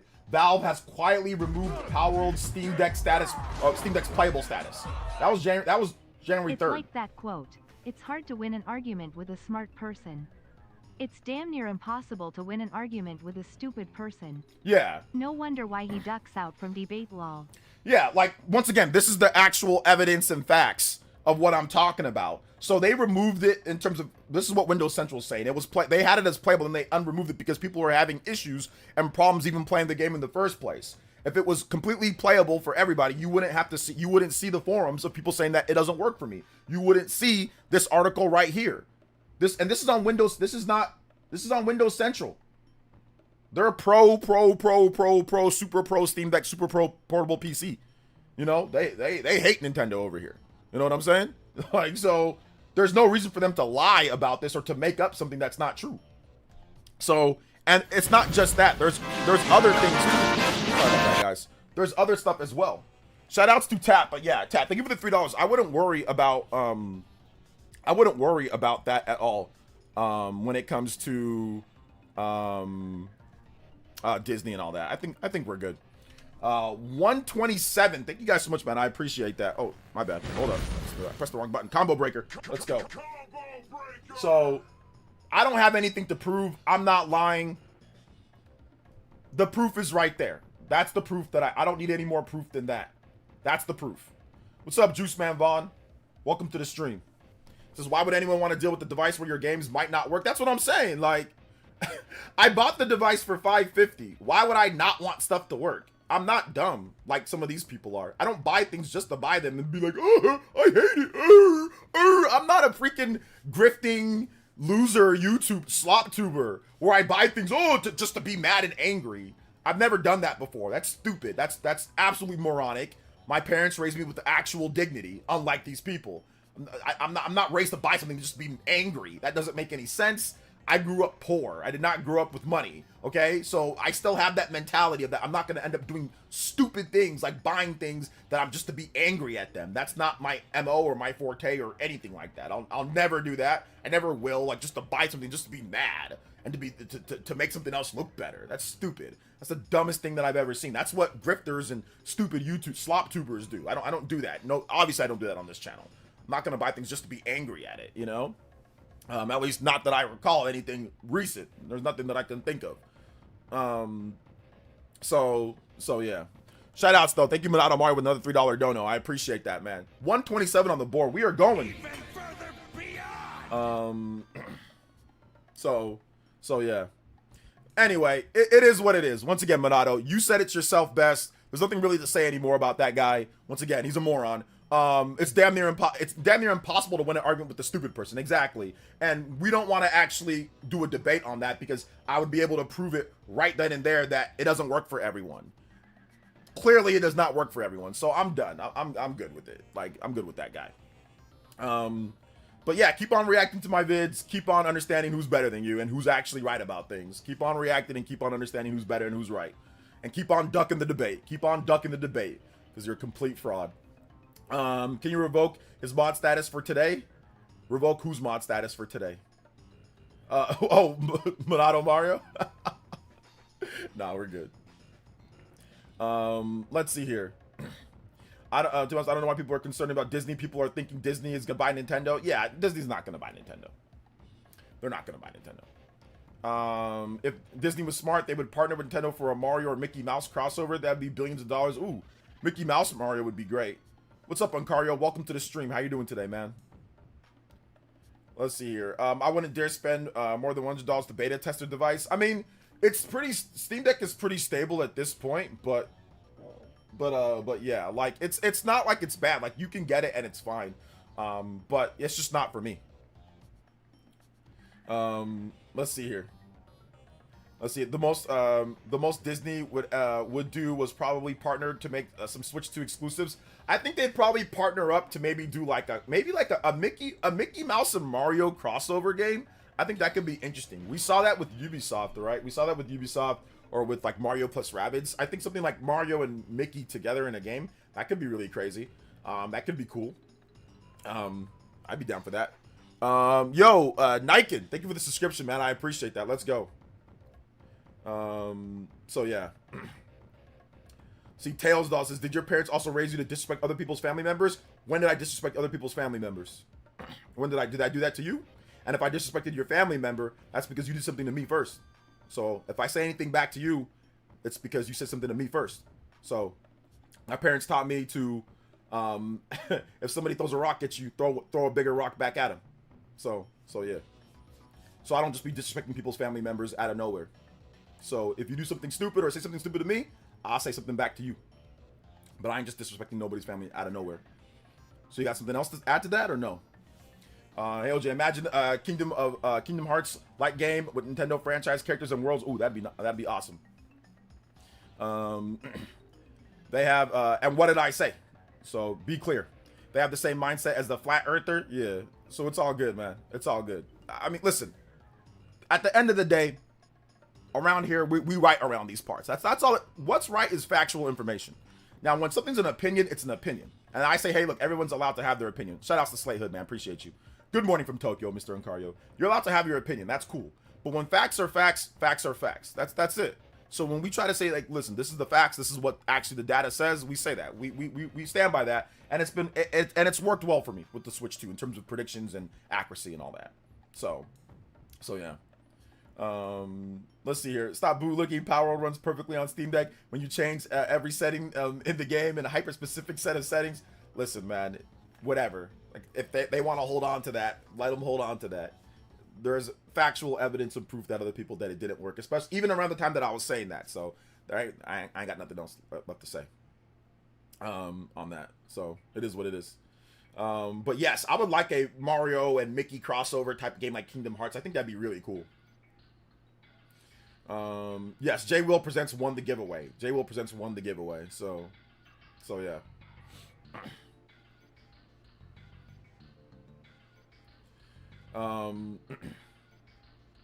Let's see here.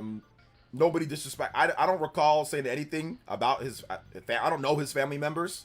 And dude, I'm not talking about some bum YouTuber, bro. Like some small bum. Ain't nobody disrespect anything. So just go away, man. Ain't nobody disrespect nothing. He disrespected me. So let's just keep that in mind first. He was first with the disrespect. So keep that in mind. With all due respect to OJ and peeps in the stream, yeah, but I'm not sure why we harp on these dumb grifters and other content I creators. I agree. I don't want to call peeps out, but we don't need to bring these people back up every stream. I agree. It's fun at times, but much. I agree. We don't need to constantly bring up these weirdos in every single stream. Like, I agree. Like, we need to chill on that, man. Like, there's no need for me to be constantly bringing up these people. These people, once again, they constantly, this is what they do. This just bottom tier slop type content. You know what I'm saying? Like, we don't really need to be bringing them up every single time. So if y'all can chill on that, that'd be good. You know what I'm saying? And like this Tails doll, which is definitely just a sock account, bringing up this stupid robot that we already cooked. We already cooked this dude. It's over with, man. I ain't bringing up no damn ugly ass robot. You know what I'm saying? Like, that got absolutely obliterated in the debate. We already did that. He disrespected me first. He started calling me names first. So don't get mad when you get roundhouse kicked. Okay, when somebody says something back to you, when he's calling names and he's starting it with me. I have no idea who he was. So stop sitting here trying to white knight for him. He ain't gonna sleep with you, okay? So cut the cap. Leave me alone. Let's see here. I was watching Angry Joe new show. He's mad the Switch 2 broke records. He's mad the Switch 2 broke records. What did he say? I thought he didn't even cover it. Shout out to Party Man though. Thank you, man. I appreciate that. So yeah. These weirdos just want attention. I'm good, man. I'm done. Yeah, y'all just gotta stop bringing it up, bro, because like I'm tired of talking about these weirdos, man. That's all they thrive on is just being completely toxic for like no reason and being wrong. Like, and also being wrong and disingenuous and manipulating and lying. That's all they do to their audience is just lie and manipulate. So I'm good, bro. Stop bringing these crusty people up. You know, we already cooked them. We cooked them in the debate. It's over with, bro. This will be the last time. I ain't really gonna say it no more. Don't be bringing up none of these guys. One of them ran away like a little baby, was scared from a debate. He don't want to debate because he's a chump. We already established this. The other dude we absolutely obliterated in the debate. There ain't nothing else left to say. Stop bringing up the same people. We already cooked both of them. One of them don't want the smoke because he's a complete moron. The other one is a moron and decided to actually come get the smoke and got absolutely manhandled. So like, this is over with, guys. It's over. It's done. Let's see here. LJ, wasn't sure if Mario Kart World had to be 80 unless I listened to that soundtrack over 200 tracks. It's insane. Been listening to Crown City River Road. Yeah, if there's one thing that kind of shows that it's worth something, it'd be the soundtrack for sure. So yeah, just finished Xenoblade 3. Oh my, epic. Onto the DLC. Oh my god, the DLC's so good, man. It's so good. What's up, Mr. Davis? Welcome to the stream. Yeah, obsessed, Epic Globster, obsessed. After he got absolutely spanked, he's got to sit there and manipulate people. He's got to manipulate and continue to manipulate. So he got, but nobody's watching this crusty ass channel, so I ain't watching. Nobody's watching. And we all know he's a liar. He's a liar and disingenuous, so ain't nobody watching that. Like I said, in a few years, he's gonna be off YouTube anyway. I mean, guys like that never make it very far on YouTube. They end up just getting tired or bored, and you don't ever really make any money doing that type of stuff. At least most people don't. So yeah. So he probably won't even be on YouTube in the next number of years. So yeah. And whatever happened, just enjoying games. Why do we have to argue with idiots? That's what I'm saying. I'm done. Let's see here. I'm not being careful about nothing. He can make as many videos as he wants. He can make a million videos. He's a complete idiot. Put that in the video. Complete moron. How long you stream? How long will you stream? How long will I stream? I'm gonna be streaming for like another we still got another hour 30 minutes plus on the stream, so we still got a lot more time. I still need to get Cosmos and Xenoblade Chronicles 2. Oh yeah, we need to get Cosmos and Xenoblade Chronicles 2. You got to do that. But yeah, guys, like I said, today will be the last day. Like, I'm being serious. I'm like dead ass right now. Today's the last day that I'm addressing these bumps, okay? So honestly, like, legit, stop bringing them up in my chat. Stop bringing them up in my stream. They don't want it. Like I said, we already did the debate. We cooked them in the debate. The other one, he's too scared. He's too much of a baby to debate. He's a chump, okay? He's scared. So we already did this. There ain't no reason to. It's done. It's over with, guys. Just finish it off. I don't care how many videos they make or what they react to. Let them. They're beneath us at this point. Clearly, I don't react to their stuff because their stuff is ass. So I ain't never gonna react to what they gotta say because nobody cares what they gotta say. They're reacting to us and hearing me because I'm right, and they're angry and salty that I was right about Switch 2 and they were wrong. So that's why they're reacting and all that. So let them. But y'all stop bringing it up. I don't need to hear it no more. Once again, they're reacting to me because I'm right. Because I'm the bigger content creator. I know what I'm talking about. And they're angry and upset that I was right. That's what it comes down to. One of them's angry and upset because he got cooked in a debate. The other one's angry and upset because I made him look like a fool on Twitter. And many other people attacked him after that because he's a complete idiot. So let's just move on from these guys, all right? Like, I already said this before, but I'm just going to say it again now. Like, if we don't move on from this, like, if people keep bringing it up, I'm just going to start, like, timing people out. Because, like, I'm tired of talking about these bums. Like, I'm really tired of talking about these guys. Like, they're complete losers, you know? So, like I said, they're beneath. Ain't nobody trying to worry about them. I don't react to other stuff because it's terrible. They just sit there and they're just wrong on everything. So, they're just wrong about everything and just why crying and complain. They don't got no substance to anything. Once again, we already cooked them in the debate. One of them already ran scared from a debate. So there ain't nothing else left to say, guys. Move on, man. So move on from it, man. So like I said, I'm going to start timing people out, man. Because like I said, we done. We already addressed it. There ain't no more reason to address it. So this will be the last day. This will be the last day. Let's see here. Hey, OG, can you put a compilation video of your best reactions? The Cosmos poll was goated. I will, you know, I should have put together, that's me being lazy. I should have put together a best reactions, like best Switch 1 reactions, like to games. Like I should have put together like a top 10. Like I wanted to do that, but I just didn't feel like going back and scrubbing all my vids that I've done. But maybe I'll put that together at some point, you know? Exactly. No, Max only, seriously, that's good advice. We're done. Today will be the last day. So yeah. Let's see here. Shout out to Minato Mario. I appreciate. Thank you for the 75 NTs. And he says, "Oh, overall, sorry for bringing up the weirdos. Dior and Dake meme. I will keep the Discord. I will keep it to Discord from then on. I swear, bro. Even on the Discord, probably don't even like link or bring up nothing there. There ain't no reason. Like I said, Switch 2's out. We were right. We won. Like, listen, guys. Listen. When you win or when you know that you won, there ain't really nothing else that you got to say outside of victory. It's V for victory, okay? Let me give you guys something else. Let me give you guys something else to chew on for right now. When you win, this is how you win. This is how you win. I told you guys that not only will Switch 2 be one of the biggest launches ever, right? But I told you guys that it's not going to stop after the initial wave. Right here. This is the facts. You guys want accurate information? I'm going to give you guys the truth. Shout outs to the dude RS Gabe, who's a big friend of Etika's. Rest in peace, Etika. This was the line at Nintendo NY to buy Switch 2 30 minutes after open. Look at this line, fam. All the way. You think people... Look at this right here, fam. I told you guys this beforehand. I told you guys this was going to happen. We're going to give you guys the truth here. Ain't nobody lining up to buy a PC handheld. Okay? Ain't nobody lining up days after... Ain't nobody lining up like this. I told you guys what would happen. This is the facts. This is the truth. Do I like the games that Nintendo produces? Absolutely. But I also like facts. Lots of other people like the games. That's a fact that other people like the games that they produce too. So there's nothing wrong with enjoying and liking the games. I don't give a damn. You're not me. So I don't care what anybody else says. I'll like and enjoy whatever I want. You know? But this is facts. I'm not making anybody do this. This is not me making this up. This is truth. This is for real. This is the facts. If they don't want to report on the facts, that's not my problem. If people don't want to see the facts for what it is, that's not my problem. But we report facts here.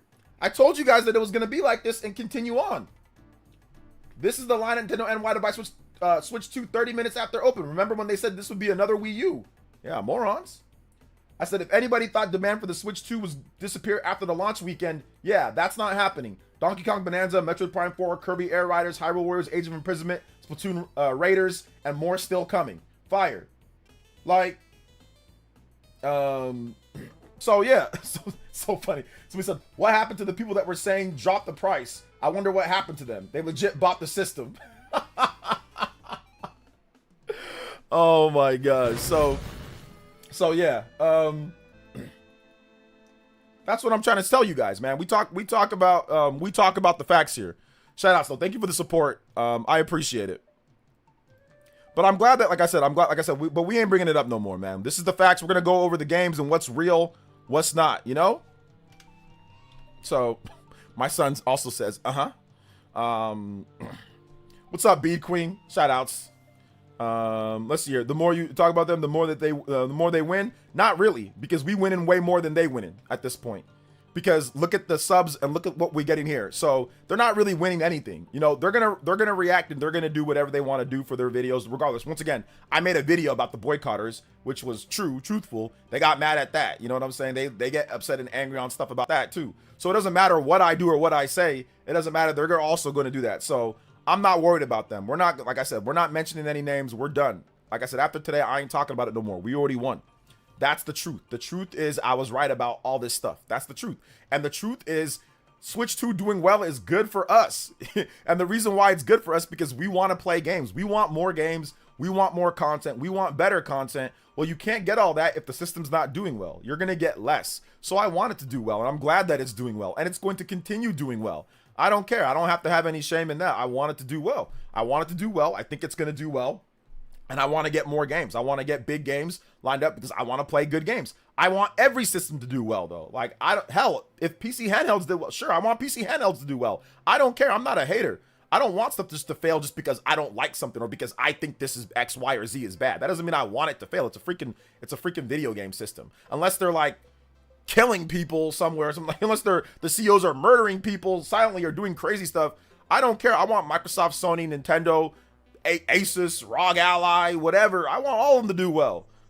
I'm not a hater. I wasn't born to sit there and hate systems and have them not do well. Like, why would I not want a system to do well? It doesn't matter. Like, at the end of the day, like, I still want people to have jobs. I still want people to be able to, for those companies to be able to employ people, you know? So it doesn't matter to me, you know? I want systems to do well, plain and simple. The more systems that do well, the more systems that do better, it's better for us. We get more content, we get more competition, we get more games. You know, I grew up playing sports, and in sports, they teach you need competition. If you don't ever get pushed with competition, you don't ever want everything to be super easy. because it's never going to prepare you for what's coming next. You want competition. You want as many people playing as possible. You want high competition. That brings the best out of everybody. Low competition means low effort. It means that you're not going to play up to point. You're not going to be ready and prepared. So I want there to be high competition in all realms, because that makes for better games, better content, better everything. That's my philosophy. And that philosophy throughout the whole time that I've been playing video games has worked for the most part. If you have good competition and rivalry between the companies, you're going to get better content. You're going to get better games. You're going to get better content, you know? Big J with the $3 dono. There's one thing these weirdos on the internet need to understand. The vast majority of people that game do not and will not give a damn what hateful stuff you say. Yeah. The Switch 2 sales proved it. Yeah. People want to play fun and good games. Yep. Deal with it, chumps. Exactly. I agree with it. Definitely can see DK winning Family Game of the Year. Might win action adventure platform or whatever game of the year as well. Could. I waited 8 hours at my games to get my Switch 2 at GameStop, along with all the people that looked around 50 people. Oh, for the restocks. How many Switch 2 systems did they have there? So that's the Big J. Thank you for the support, man. I appreciate that. Competition gives you more muscle to help you get better. That's what gaming companies are about. Exactly. Only one game is winning Game of the Year, and we all know what it's about. Well, I mean, I didn't say that it was going to win Game of the Year. I put a question mark clearly on there, Andre. So first of all, calm down. You could just say hi, first of all. Damn, you just come in, barge in saying DK.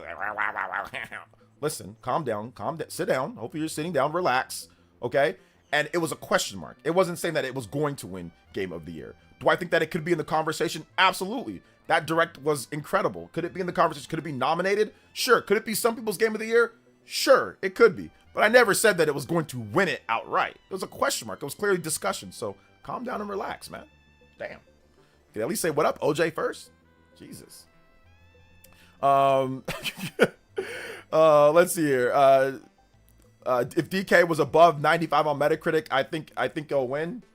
I don't think DK is gonna get above 95 on Metacritic. They never give any DK game above 95 on Metacritic.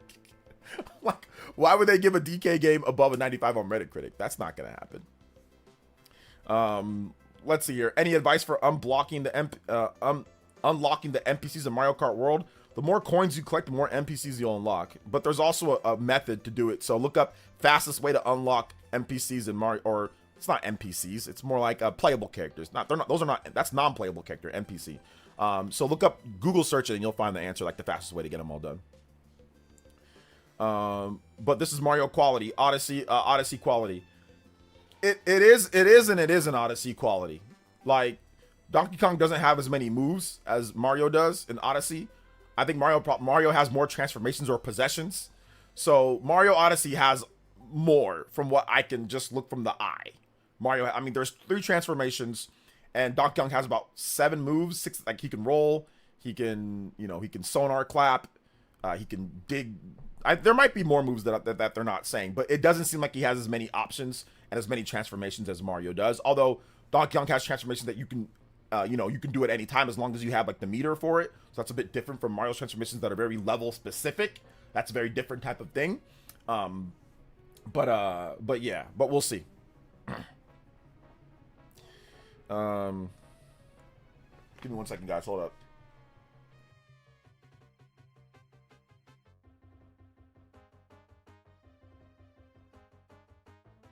All right, sorry, had to bless. Had to bless up a little bit. Sneeze. It's all good. But we will see once again. I think Donkey Kong could get Game of the Year, or at least contend with Ghost of Yotei. Right now, it's Expedition 33. I think Ghost of Yotei will be in there.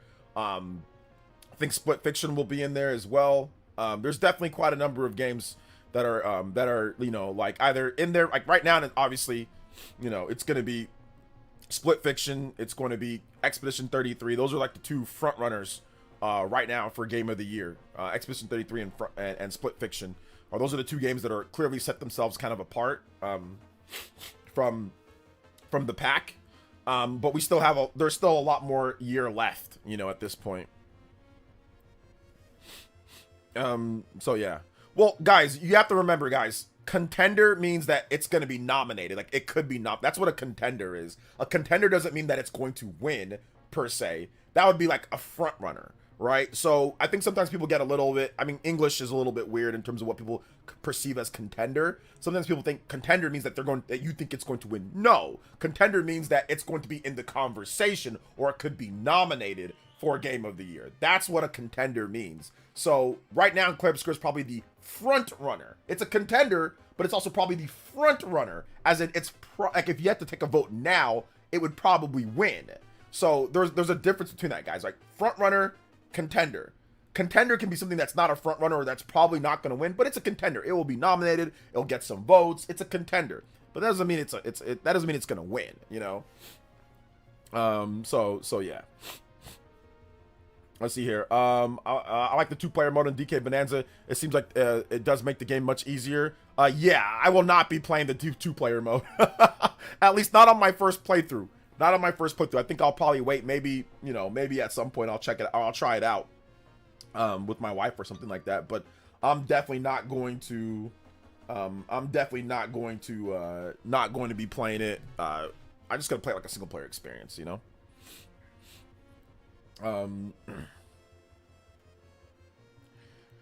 Let's see here. I feel like rock carving and the painting sections was really Nintendo saying, "Here's your Mario Paint, leave us alone."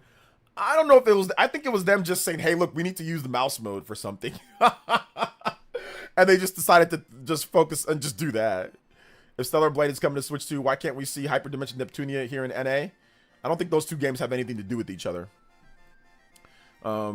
Let's see here. We got Pokemon Presents next month to look forward to as well. Yes, we do. Where would you put Monster Hunter Wilds? Do you think that they will be in the top 4 finals for Game of the Year? Monster Hunter Wilds? Yeah, that's definitely right now. I don't know about by the end of the year, but right now Monster Hunter is definitely one of the contenders as well. I'd probably say right now Monster Hunter, Split Fiction, Clair Obscur, Expedition 33 are like the 3 games, and maybe even Kingdom Come Deliverance, even that game. So like those are like the 3 or the 4 games right now, but the top 3 would definitely be those games. Usually if you just go off Metacritic and you go off the top rated Metacritic games, that gives you the contenders. That gives you pretty much, you know, what you're going to be looking at. So like if you go like the best games this year and then you go to 2025. So right now, well, the best games this year are rated right now are Legend of Zelda Breath of the Wild and Tears of the Kingdom. But obviously those don't count, right? Tears of the Kingdom is the best rated game this year. Tears of the Kingdom on the Switch.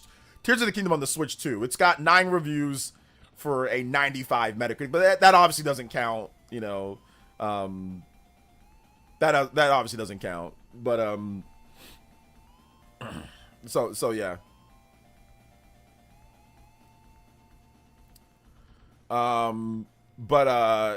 Here we go. Let's talk about the actual game. So yeah, Breath of the Wild and Tears of the Kingdom are the 2 highest rated games. But after that, for the actual new games released this year, are Clair Obscur Expedition 33 with the 93, Blueprints with the 92. That could be like the indie game of the year, right? Or like the indie nomination. Blueprints with the 92. Split Fiction with the 91. There was a game called Despolete. I don't know what that is. That has an 89. Okay, Monster Hunter Wilds has dropped down to an 88. Okay, I thought it was still at 90. It's actually dropped down to an 88. Okay. Okay, so yeah, I think right now we really only have 3 real, like, okay, these have like the best shot right now, right? Like, so it's basically Split Fiction, Blueprints, and Clair Obscur Expedition 33. Those are the 3 games right now. You know, those are the 3 games. Monster Hunter Wilds could be, but with that 88, there might be other games that kind of overshadow it later. Like, we'll see about DK Bonanza. We'll see about some of the other games that are coming out later. We'll see about Metroid Prime 4. Could be that as well. Yeah, Death Stranding 2. Yep, Death Stranding 2 is probably going to be a 90 Metacritic plus rating, because it's going to improve upon everything the first game did and then some, right? So, and it's going to have the same crazy bat-ish crazy story. So yeah. So yeah, it's all good though.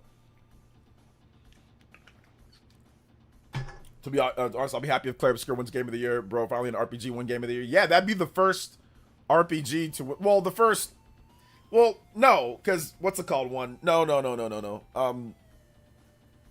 Dragon Age Inquisition one RPG or one Game of the Year. The first ever Game of the Year awards, I think Dragon Age Inquisition won Game of the Year.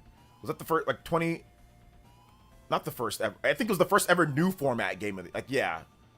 Dragon Age Inquisition won it in 2014 over Bayonetta and Super Smash Brothers. Bayonetta 2 and Super Smash Brothers. So, yeah, it's not the first RPG to win, but obviously, like, I guess the first turn-based, kind of traditional-ish turn-based RPG to win. So, yeah. Baldur's Gate 3, bro. Yeah, Baldur's Gate 3, that is a C RPG, right? That's not quite like a J RPG. So I think he's talking about like traditional turn-based RPG. Dragon Age Inquisition 1, Baldur's Gate 3, that's the C RPG. It's kind of different. So I think he's talking about like, you know, like Final Fantasy style RPG. That's what I think he's talking about, you know? But yes, Baldur's Gate 3 did win. It did win. But Dragon Age Inquisition was the first RPG to win it. Persona 5, yeah, we're not talking about nomination. There's been JRPGs or turn-based, there's been turn-based RPGs and stuff nominated, but we're talking about winning it. What about Indiana Jones for a nomination? Did that not make the cutoff for last year? Oh yeah, you're right, it didn't, huh? Yeah, I think Indiana Jones definitely has a chance for sure. Yeah, Indiana Jones and the Great Circle. It's got an 86 though, so I mean, it might be forgotten by the time that the reviewers come around to it, because you still have Death Stranding, you still have Ghost of Yotei. There's six nominations, right? There's 6 spots. So right now, 3 of them are kind of taken with Blueprints. That's going to be the indie game, Split Fiction, and Clair Obscur. So there's going to be 3 more spots probably available. So Ghost of Yotei is probably going to be one of them because Ghost of Tsushima was nominated. Death Stranding 2 is probably going to be one of them because Death Stranding 1 was nominated. So really there's only one real spot left right now for Game of the Year. So there's really only one spot left. Blueprints can get knocked out if there's if there's a bunch of like really highly rated games that are AAA games like we had in 2023 where there was no indie game nominated. It was all just big games, you know, like the like the smallest or game on there was what was it? Was Super Mario Bros. Wonder. All the other games were big 3D type games and all that. So like Alan Wake and Resident Evil 4 remake and what else did we have 2023? Baldur's Gate, Tears of the Kingdom. So yeah, I predicted all those right. So right now, there's really only one spot. So we'll see what that goes to. Maybe it goes to Donkey Kong Bonanza or Metroid Prime 4. I think Metroid Prime 4 has maybe a little bit better shot than Donkey Kong Bonanza, but we'll see. We will see.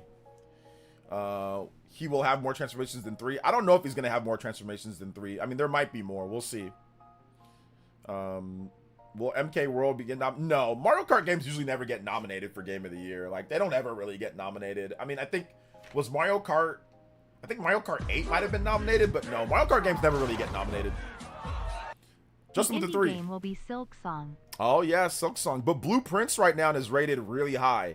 So, I mean, it could be Silk Song, but it might be Blueprints because, you know, Silk Song is more of it's a direct follow-up. Blueprints is a completely new type of game in terms of, like, you know, new IP, new-ish. So I think they might give the nod to Blueprints, but we'll see. You know, we will see for sure. Ninja Gaiden looks so good. Ninja Gaiden games aren't ever nominated for Game of the Year, but yes, it does look really good though. I'm looking forward to checking out Ninja Gaiden for sure. Well, yeah, because most of the media plays PlayStation. So it's going to be games that are available on PlayStation. That's what's going to be nominated most of the time. Like Bayonetta, for example. Bayonetta 2 didn't win Game of the Year because a lot of the people just simply did not have a Wii U. So, I mean, if Bayonetta 2 was on PS4 at the time, it probably would have won Game of the Year. If Bayonetta 2 came out on PS4, it would have been rated higher. Obviously, would have ran better. They would have actually played Bayonetta 2 because it's such a much better game than Bayonetta 1. And Bayonetta 1, there was no Game of the Year back then. Like, there was like Spike TV, but I think Bayonetta 1 was nominated for some people's Game of the Year back in like 2010 or whatever. But yeah, there wasn't really a Keeley show back then. But in 2014 there was, and Bayonetta 2 was nominated. Once again, it was nominated, but it was it was rated higher, but it was just, you know, it was on the Wii U. Nobody had the Wii U. Like, the media just completely just said, screw the Wii U, we're not really covering it like this. I mean, there was of course, like certain places, like, you know, that you would expect to cover the system, but a lot of people just didn't buy it. A lot of media just didn't buy it, so they couldn't play the game. So then, therefore, a lot of stuff just would never get Game of the Year. You know, Devil May Cry 5, yeah, it did. Wait, no, it did not. It got screwed that year. No, it did not. That was 2019. Astral Chain and DMC both got screwed that year for Control and Death Stranding 1.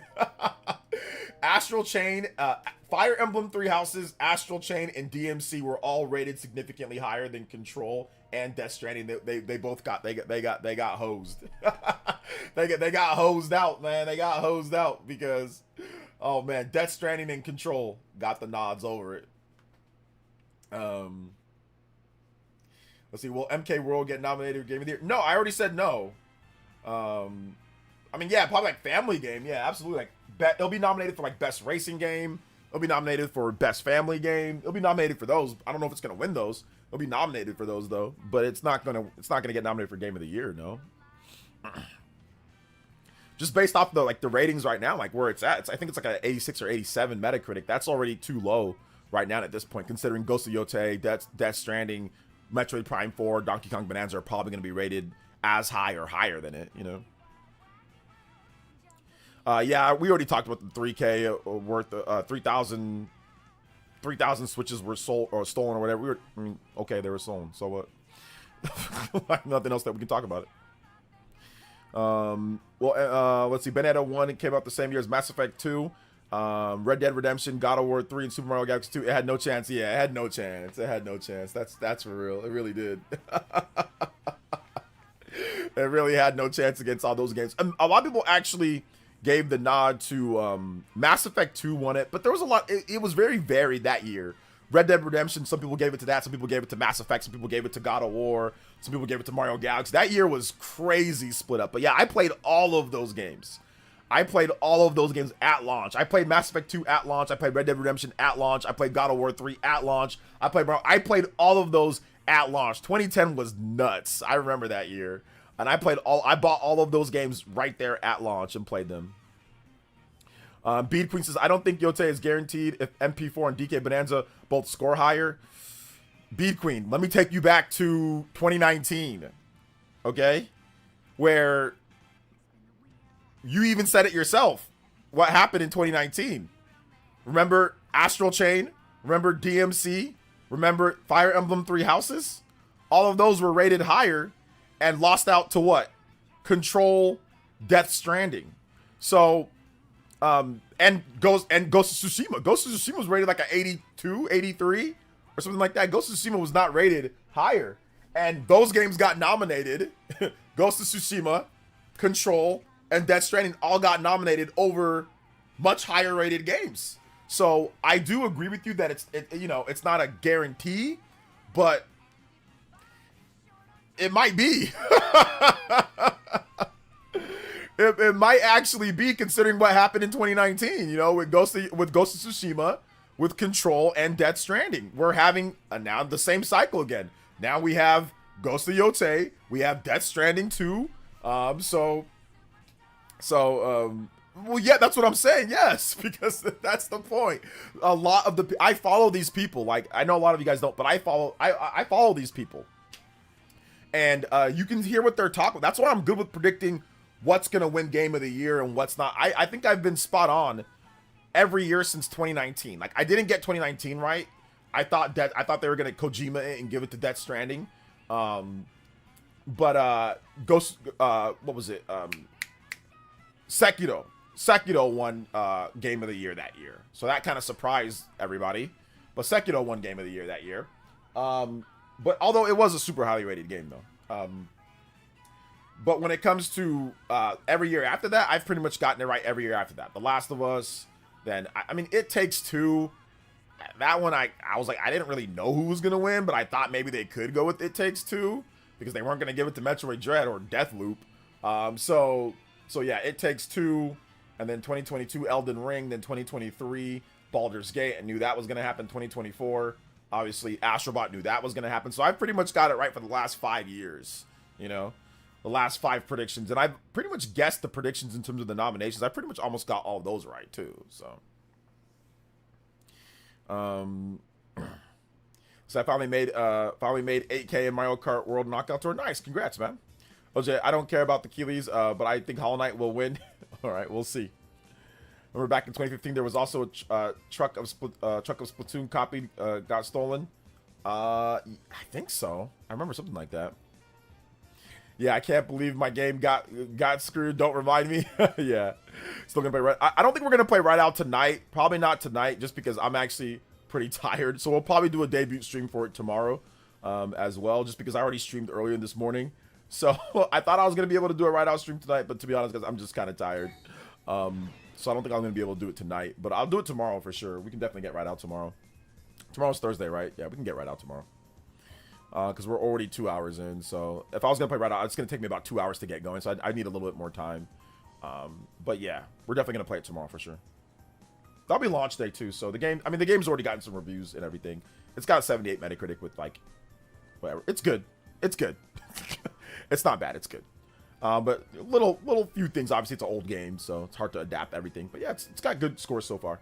78 with 16 reviews. A lot of 8s. Most of it's 8s. A few 7s here and there. One, the gamer gave it a 50. So that's what kind of screwed it over right there, was that 50. That 5 out of 10. But yeah, we'll play it tomorrow for sure. In fact, you successfully predicting Mario Wonder will get nominated Game of the Year over Dreamcast. The guy says it all. Yeah, the funny thing is a lot of people actually disagreed with me, or disagreed and said they thought Mario Wonder was not going to get nominated. So a lot of people disagreed and was like, OJ, you're just fanboying, you're just shilling. I'm like, I can't wait to get my free copy of RoboCop. Dreamcast guy didn't say that I was fanboying and shilling. He just said that he played. Dreamcast guy's reasoning for Mario Wonder not being nominated is, he said that, this was his words, quote, I played it for a little bit. I played it for a little bit. Nah, it's not really Game of the Year nomination. That's what he said. So I was like, that's the problem. You only played it for a little bit. If you play through the whole game, it's a creative, imaginative, fun 2D platformer that even if you go back and play it right now, it pops, it's vibrant. Dude, Super Mario Bros. Wonder is fantastic. Like, it's such a fantastic game. It's fun. It's got creative level design. It's, like I said, it just, the art styles, it's timeless with that art style. That art style is going to age way better than New Super Mario Bros. It's going to age way better. Like, 10 years from now, you're going to be able to pop in Mario Bros. 1 and be like, wow, this is cool. Like, right now, New Super Mario Bros. Is 10 years old. People still buy it and play it, but I mean, it looks like it's 10 plus years old. That art style was crusty even in 2012. It was crusty. When it came out for the Wii U, it was crusty. And that was from 2006 for that art style. So that was only 6 years old. And it was already crusty in 2006 with that art style. Or no, sorry. It was already crusty in 2012, and it was only 6 years old. So that art style, when they brought it back again, 6 years after that, they brought it again every 6 years. 6 years, they brought it to the Switch 1, New Super Mario Bros. U Deluxe, which obviously, they, you know, the resolution and like, it looked a little bit sharper and better. But when it comes to the actual what's it called, like when it comes to the actual you know, game and like the art style and everything like that, nah, Mario Wonder just crushes it. Absolutely crushes it. Hey, what's up, Ryan Cardo? Welcome. They obviously drank plenty of sake when they made Wonder. Yeah, that was definitely some sake nights. I agree. Coffee with games. Thank you for the subscription, man. I appreciate that. Thank you. Fire Emblem Three Houses is still my favorite game of 2019. It was my top 3 favorite Switch games overall. Hell, it goes as far as one of my favorite games of 2010s. Yeah, I agree. Fire Emblem Three Houses was awesome. What's up, the Game Double M? Let's see here. I was already initially hyped for DK Bonanza since the Switch 2 Direct. The DK Bonanza Direct just made my hype levels through the roof. I need it now! Yeah. I think DK will be much more high profile than AC or Fire Emblem Three Houses because the mainstream sites media will review it, unlike those games. That's true, Uncardo, yeah. That's true, because it's Donkey Kong. It's Mario, right? So that's true. That's true. New Super Mario Bros. U, the first Mario HD Mario game. That's pretty much all it had going for it. Yeah, that's true. That's true. That's pretty much all it had going for it. Well, I mean, no, there was some other stuff that it had going for it. Like, it had multiplayer. The multiplayer was fun. It had some cool challenge levels, challenge stuff. That was also fun. It was just like a pretty standard, but by that time, we had already kind of got tired of like that style. Like, we had already had New Super Mario Bros. New Super Mario Bros. On the Wii. It's like, okay, we just got that in 2006. Like, we got New Super Mario Bros. 2 that was coming out or whatever. So there was also that. So it was just kind of like, okay, we've seen this a number of times now. We need something new. We need something different. Mario Wonder, Mario Odyssey, and Mario Kart World are peak Mario games for the Switch 1, Switch 2 free. Yes, sir. What's up, Coffee with Games? Welcome, man. And we got to bounce down, focus on studying for my exam. Hey, take it easy, Monado Mario. Appreciate you, bro. Thank you. Sub OJ, the ugliest official controller besides Wii U Pro controller. OJ, what ugliest official controller besides the Wii Pro controller? Was the Wii Pro controller that ugly? It was just like a little jelly bean. It didn't seem that ugly to me. But I'm guessing in terms of controllers, like the Sega Dreamcast had like a controller that looked like a plate. That one's pretty ugly. Or not, sorry, not the. Was it the Dreamcast or was it the Sega Saturn? Sorry, I think the Sega Saturn had like a plate controller. The best kept secret was for Nintendo to hide the fact that Pauline was in DK. You have to give it to them for hiding that until the Direct. Yes, although it was leaked beforehand. I think Nintendo of Korea accidentally leaked it. So, so people did see Pauline in there, but they didn't have any context to what Pauline was gonna do. But most people didn't see it. I did not see the leak until right before the Direct because I was scrolling through Twitter and then somebody just put it up there. But I immediately looked up. I'm like, what's that all about? I thought maybe it was like a fan render or something like that. Like, I didn't see too much about it. So I was still surprised that Pauline was like, okay, Pauline's in here. But not only is she in here, but she's also an integral part of gameplay, like with their singing and stuff. And there's co-op and there's online, you know, so yeah. But yeah, I wasn't really spoiled too much. Remember when people thought Astrobot would outsell Wonder due to the early sales of Astrobot cells fell off a cliff? People that thought that Astrobot was going to outsell Mario Bros. Wonder, did they think that, or wasn't that Spider-Man? I don't know if that was, I don't think that was Astrobot. I think that was Spider-Man. I think that was Spider-Man 2. Was that Astrobot? So yeah.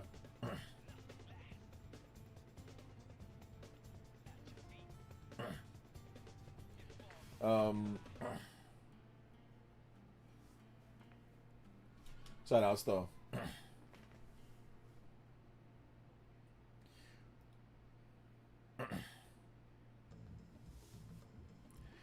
Let's see here. The fact that they made an entire separate cover to hide Pauline is very Nintendo thing to do. Well, I mean, yeah, that's definitely something to hide spoilers, right? So yeah, that's definitely something. But The Rock's in the game. Like, it's not like The Rock isn't in the game. The Rock's in the game. Not The Rock, not that guy, but that little talking rock. Pauline is that for a while. So, so it's not like they were like made up something that wasn't actually correct, you know? So yeah.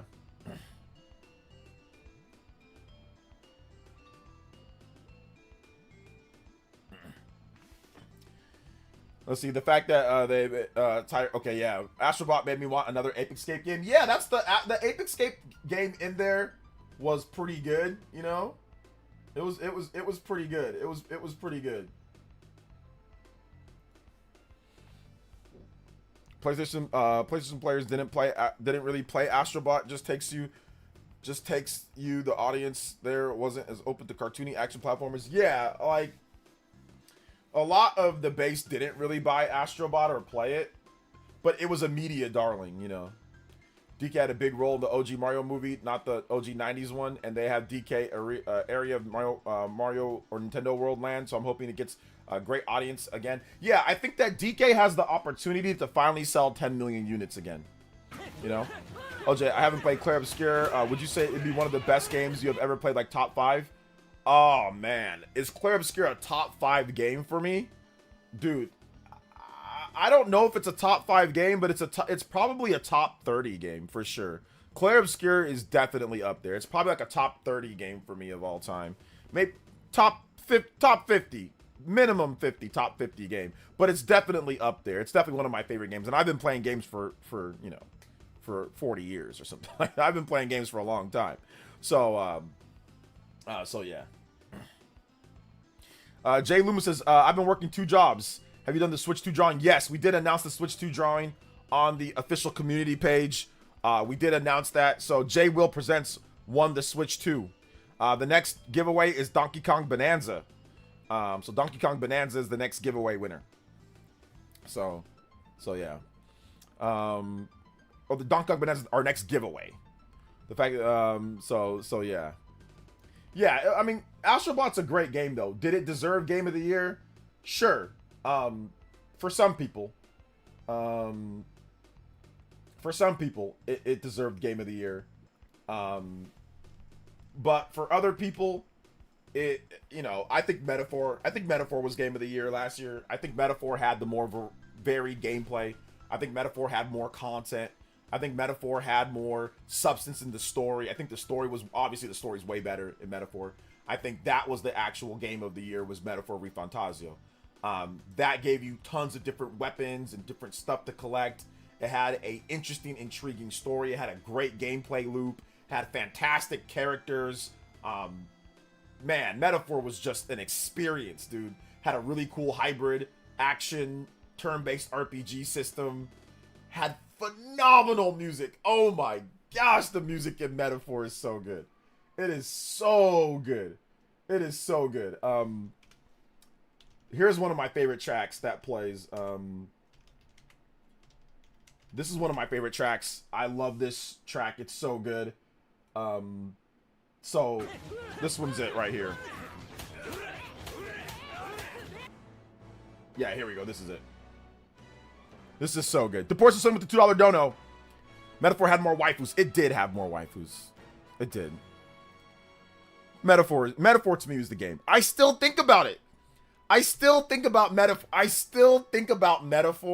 and what it did as a game. Like, I still think about it, man. Like, about how awesome this game is as like a JRPG, like a hybrid system. I still think about when's the next, like, when are they doing another one? Like, I want to jump back in with the Switch 2 version. Like, man, bro, like, I still think about this game. Claire Scares are probably a top 15 RPG of all time for me. I would say it's probably a top 15 RPG, yeah.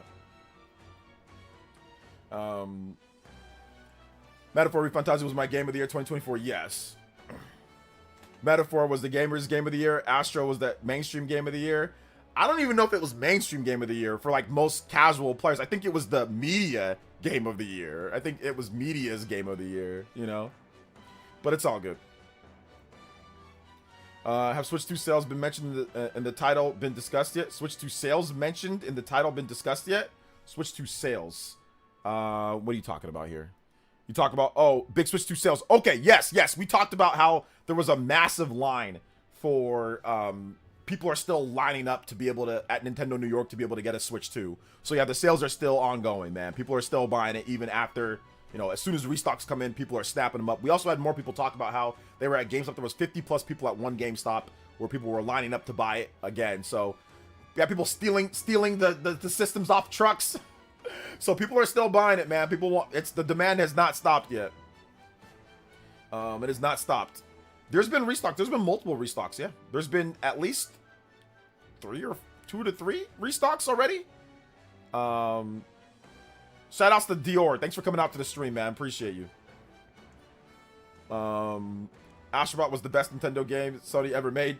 It was the best, yeah, them trying to emulate what Nintendo does, for sure. Absolutely. All right, here we go. This is the best part.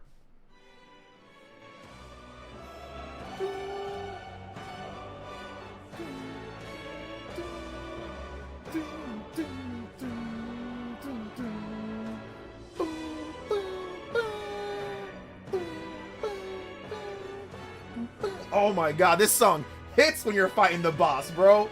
God dang. God, it hits right here. That boss fight was annoying as hell, too. Hits right there, man. Yeah, it almost sounds like a national, like a European national anthem for like something, like some like country in Europe or something. Yeah, the OST is amazing, bro. It's so good. Like, to me, you can't. If you got a game that's rated as high as that and it's got music like this, nah, it can't win. It can't. It's gonna be game of the year. And with all the content, like, listen, a lot of reviewers don't actually put content into what makes a game great. Like, I get it. Not every game's gonna needs 70 hours of content or 100 hours of content. So a game like a platformer that's like a 12 or 15 hour or 20 hour platform or whatever, that can beat out a game. That can be better than a game that's like 100 hours, right? Like an RPG. But the problem that I have with this is that Metaphor ReFantazio's quality is just as high, if not, you know, just as high as Astrobot, right? And then it also offers a lot of stuff that Astrobot does not offer. It offers a tons of gameplay variety. It offers a great story. Astrobot does not offer a great story. It offers all sorts of stuff that Astrobot doesn't, and it also has the content to back that up. It has like the value there. So that's the reason why I say, to me, Metaphor was a bit higher, because they're both incredible in their genre. But I will say that Astrobot's content is not as good in its own genre compared to Metaphor. Metaphor offers just about as what you'd expect, about equal or maybe even a little bit more than what you'd expect in a typical JRPG, right? Astrobot is definitely below other platformers in terms of content that you get in the game. Like, it's not quite up to the level of Mario Odyssey. I don't think it's up to the level in terms of overall as Crash 4, It's About Time, or other great like highly rated platformers out there. We're looking at Donkey Kong Bonanza. That looks like it has way more. So that's the reason why I gave the nod to Metaphor over Astrobot for me. It was, look at their genres, what does it do? Look at the actual games head to head, what does it do? To me, Metaphor was the better game. And I played and completed both games to pretty much completion. Like, I did almost everything that I can do in Astrobot. Like, I don't have the platinum, but I could get it if I really wanted to. But I beat everything in Astrobot. I collected all the outfits. I did everything in the game for the most part. I just got to go back and collect some, like the Uncharted level or like the Horizon level. I missed some collectibles or something like that. And I beat most of the stuff in that you can do in one playthrough in Metaphor, 160 hours. So I've played both of these games thoroughly, and Metaphor is the better game. Like, it just is, you know? Metaphor hits the emotions. It really does. It hits the emotions. It really hits the emotions. If Astrobot had more themed levels from PlayStation games, and if the outfits actually had like some extra bonuses or benefits or something to it, I think that would probably give it a little bit better chance, for me at least, my own personal rating. So yeah. Yeah, I miss Metaphor so much. I miss it. That's why I want there to be an enhanced Switch 2 re-release. Dude, imagine playing Metaphor anywhere that you want and not having to use like a PS Portal or playing like on a Steam Deck or something like that, which I tried Metaphor on Steam Deck, and you can get it working, you can get it better, but I need an actual version of Metaphor built for a portable device, like one that's actually built specifically for like a hybrid device like Switch 2. Like, if you build it for Switch 2, they can make a way better version than how it runs on how it runs on Steam Deck, you know? Because I did play it on Steam Deck. I did play it, and I opted to play it on PS5 instead. I was like, oh great, I'm gonna use Steam. This is gonna be a Steam Deck game for me, bro. I played it. I said no, it's not. I said it's not gonna be a Steam Deck. I said no mas. I bought that issue on PS5 and called it a day. I said I'll just be uncomfortable sitting down in my chair playing it. I'm good.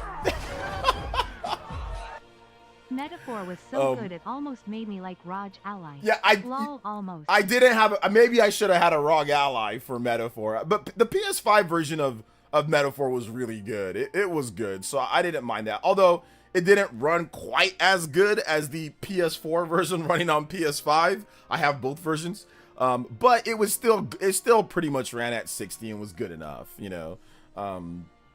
But yeah. For me, I used the Portal a little bit, but it just wasn't up to what I would want. So I spent most of my time playing it on PS5, which is good. Which PS5 version's good. I haven't seen Switch 2 restocks. It's good that there are restocks, but there gives me hope. Like Staging one, yeah, Lee. Just check local GameStops. I never platinumed Metaphor. No, I never. I mean, I could platinum Metaphor. I'm actually really close to platinuming Metaphor, but there's no point. Like, I don't really care about the platinum, and I don't really care about platinum trophies. But I never really tried to do, like, I never really tried to get any of the trophies. Like, I just, whatever trophies I just get them. But I don't actually trophy hunt, you know? So yeah. I don't actually, like, try to trophy hunt, you know? Look at this cover. Look at this. How is this, look at this. Doesn't this give you just the vibe? Look at this art, man. Oh my god, it's so good. Bring it back, please. Atlas, I'm begging you. Please bring Metaphor ReFantazio Special Edition to Switch 2 and to PlayStation and Xbox and PC, and add in some new content, some quality of life features. Please let me play it again. Let me play it again. Speaking of playing something again, Pokemon Scarlet and Violet.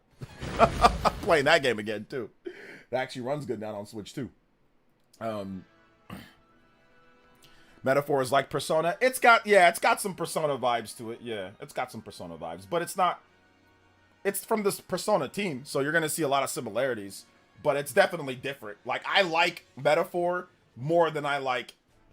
I can't believe I'm gonna say this, but I like it more than I like Persona, and I like it more than I like SMT5. I love SMT5 Vengeance. SMT5 Vengeance is the easiest to play. Like, it's the least annoying. SMT games are not, like, they're very, like, they're hard, although there's an easy mode now, but they're hard games. I put them on the hardest difficulty, but even on normal, it'll give you a challenge. But they're free-flowing. Like, they don't restrict and bind you as much as, like, Metaphor and Persona does. So if I would say playability, SMT is the top of the list in playability. Just like being able to hop in, play, not worry about days and calendars and things like that, right?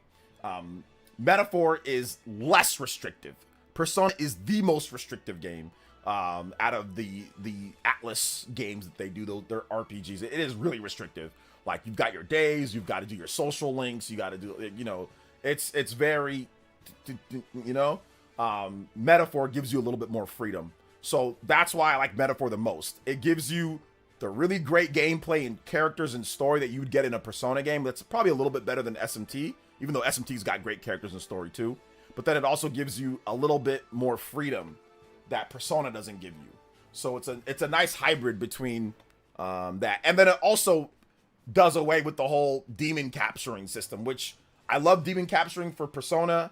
I think it's great for SMT, but I was ready to move on to something else. I was ready to have, like, a class-based system. So Metaphor ReFantazio is more like Fire Emblem Three Houses, or more something along the lines of that. Like, you have different classes and you can mix and match and adapt your classes like you can, just like you can in Fire Emblem. So I like that, and I've always liked Fire Emblem more than I like SMT and Persona. I like Fire Emblem more. So the fact that they took something from Fire Emblem and put it into it, basically they made like Persona Fire Emblem with this game, and that to me is like the best hybrid. And like that's what I wanted, and I finally got that from them, so I'm happy about that, you know. Deport Sicilian with the $2 dono and says, careful, might get RPG burnout and ruin the business. I know, RPG burnout ruined the, but wait a minute, have you beat Metaphor ReFantazio? I don't think you've beat Metaphor, Nick. Beat Metaphor, and I think you might be changing your mind if you beat Metaphor. Beat Metaphor, and I think you might change your mind. Thank you, Mel's Gear. I appreciate that. What's up, Seeker? Welcome. I'm happy Nintendo proved me wrong about wanting Donkey Kong Bonanza right away after Donkey Kong Bonanza Direct to blow me away. I'm more excited for what the game is so badly. Nice. There you go. There you go. Let's see. Do you like Atlas games over Final Fantasy? Yes. In the current state of Final Fantasy, yes. Now, if you give me Final Fantasy 7, Final Fantasy 6, I mean, those games are definitely as good. Yes, I'm playing Rydell. I'm going to play Rydell tomorrow on stream. Yeah, I used to trophy hunt too, then I got old, exactly. But yeah, I used to like Final Fantasy more than like Atlas games. But in today's day, I will take Atlas games over like Square Enix Final Fantasy.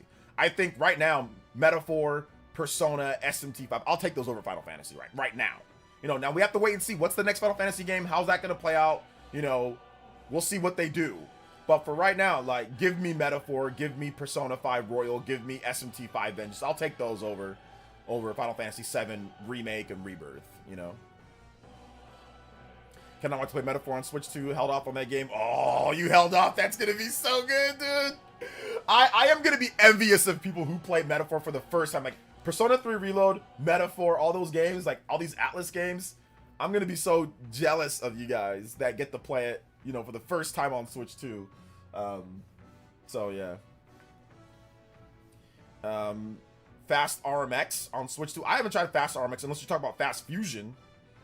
So I hope Square is taking notes from Expedition 33. Would like their take on modern turn-based. Yeah, I'd like their take on that. Okay, I'm still kind of early. Might change my mind. Yeah, beat the game and then you'll change your mind. Most people, not most people, but a lot of people, not most people, a lot of people that have played Metaphor and beat the game are like, Metaphor is better. Like, Metaphor is a bit better. But once again, it's also dependent on what you like in your games. Metaphor has no romance options. So if you like romance options, then obviously Persona's the better game. You know, if that's what you're looking for, you know?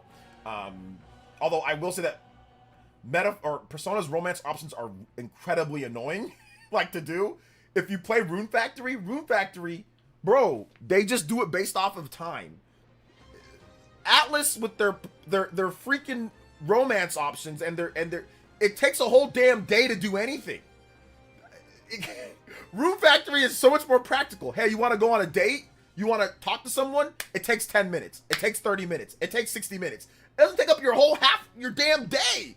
Like, Atlas will be like, oh, you going out on a date? Well, that takes 7 hours. It's a full-time job.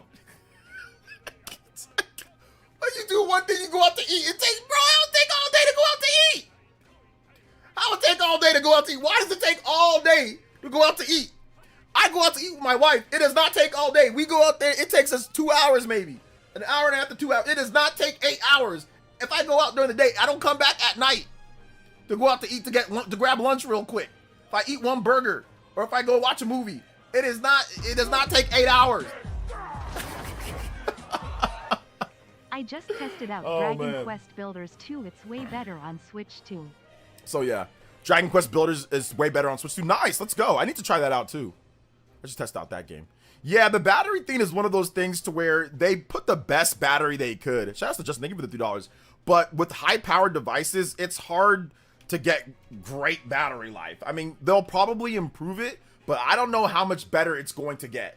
Now, when you're running games like Switch 1, for example, you're running games at less than 720p. 720p or less. A lot of games ran at under 720p. You're running at no HDR. You know, you're running at no DLSS. You're running at, like, none of that stuff. You can, obviously your battery life is going to be way better. So if you look at the high powered devices that we have now, hybrid devices or portable devices, a lot of them do not last more than like 2 hours or so. It's just going to be tough. For example, your phone, right? If you play a high-powered game, like a high-intensity game on your phone, bro, depending on what phone you have, you might get an hour.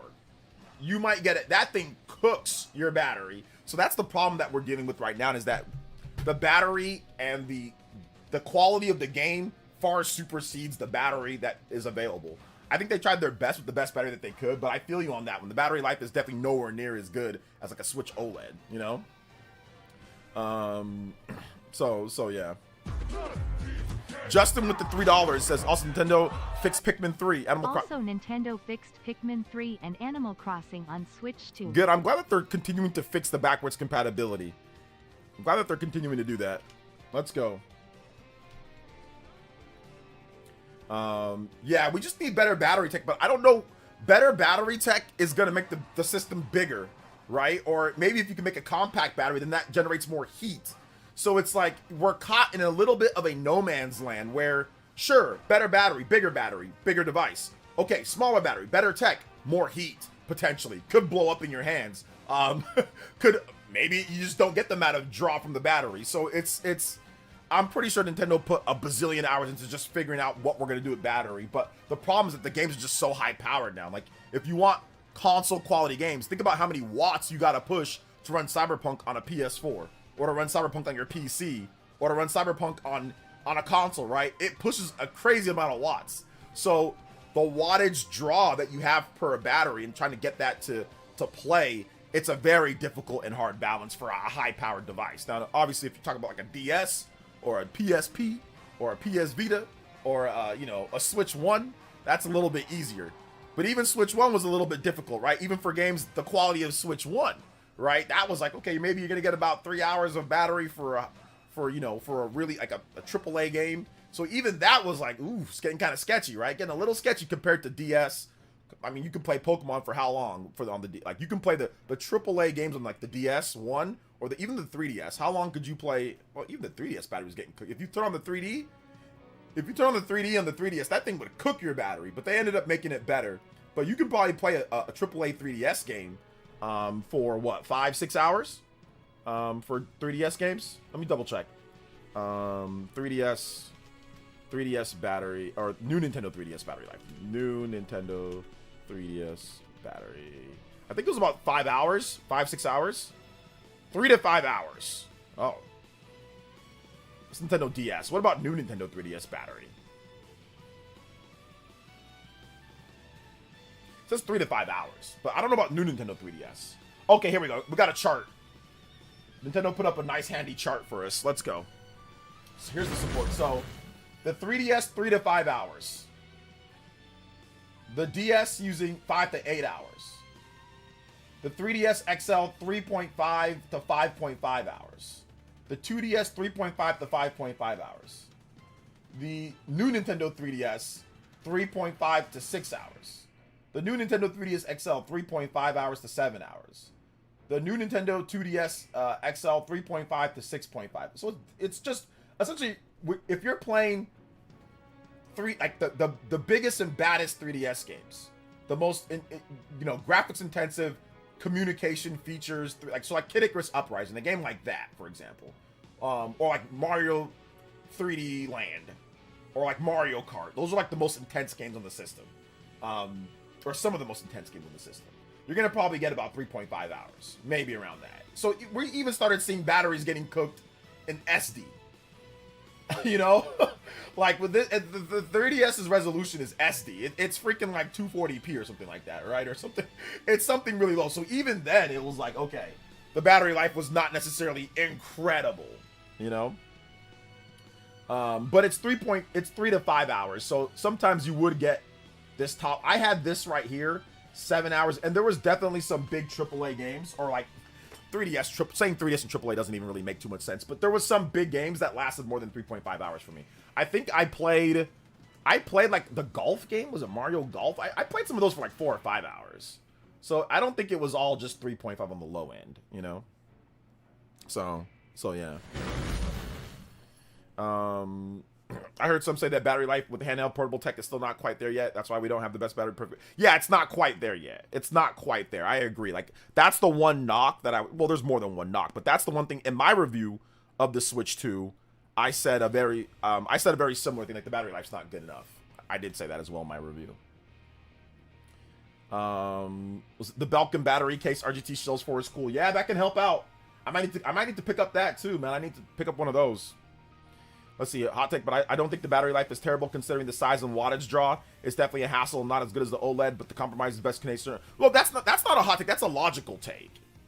You know, that's a lot, and that's my take as well, Rob. Like, it's not good in comparison to like Switch OLED, but if you look at in like taking everything into account, right, providing the proper context. Hey, what's up, V? Welcome to the stream. How you doing today, young lady? If you provide like, okay, Switch 2 games are significantly higher quality. A lot of times, like, a game will run at 30 FPS on Switch 1 and it runs at 60 FPS on Switch 2. You take into account, like, the DLSS. You take into account HDR, 1080p screen. Remember, higher resolution, higher power draw, higher battery life consumption. 720p takes less. If it's even a lower resolution than that, it takes even less than that. So yeah, but if you factor in everything, then yeah, you're correct. I think it's reasonable. Right, but I don't think it's too lot of a take. I think that's a logical take. But, you know, just looking at it practically from just like, hey, this is what we had before, and this is what we have now, you know, like, you can say that's not good, right?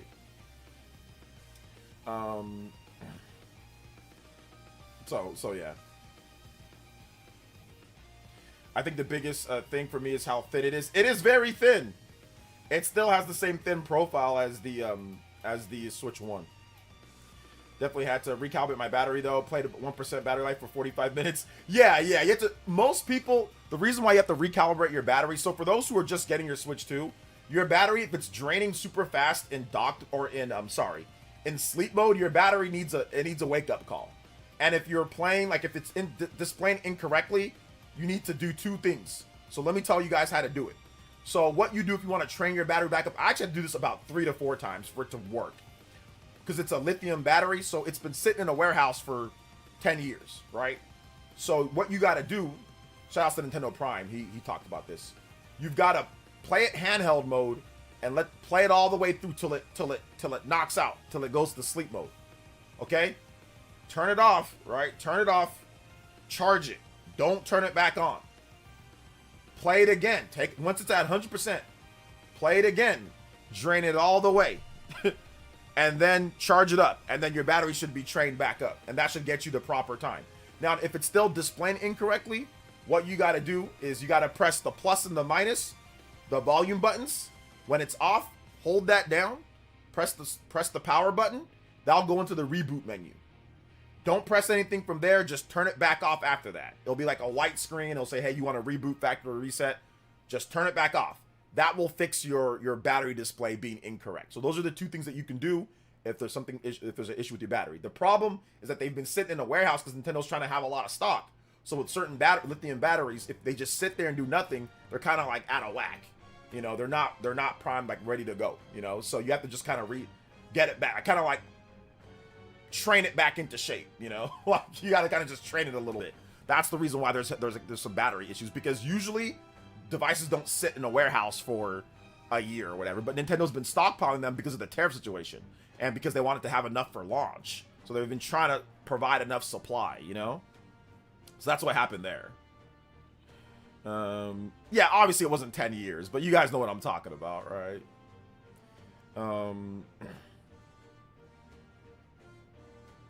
I played in between bouts of the YouTube and CS2. Nice. Legit been buying a lot of game cards from the eShop. A little Wi-Fi on this thing is so damn good. It's definitely better than. Oh my god, this song's incredible. This is the boss. This is like when you play like a mini boss. Oh my goodness. Oh my god, Metaphor, please.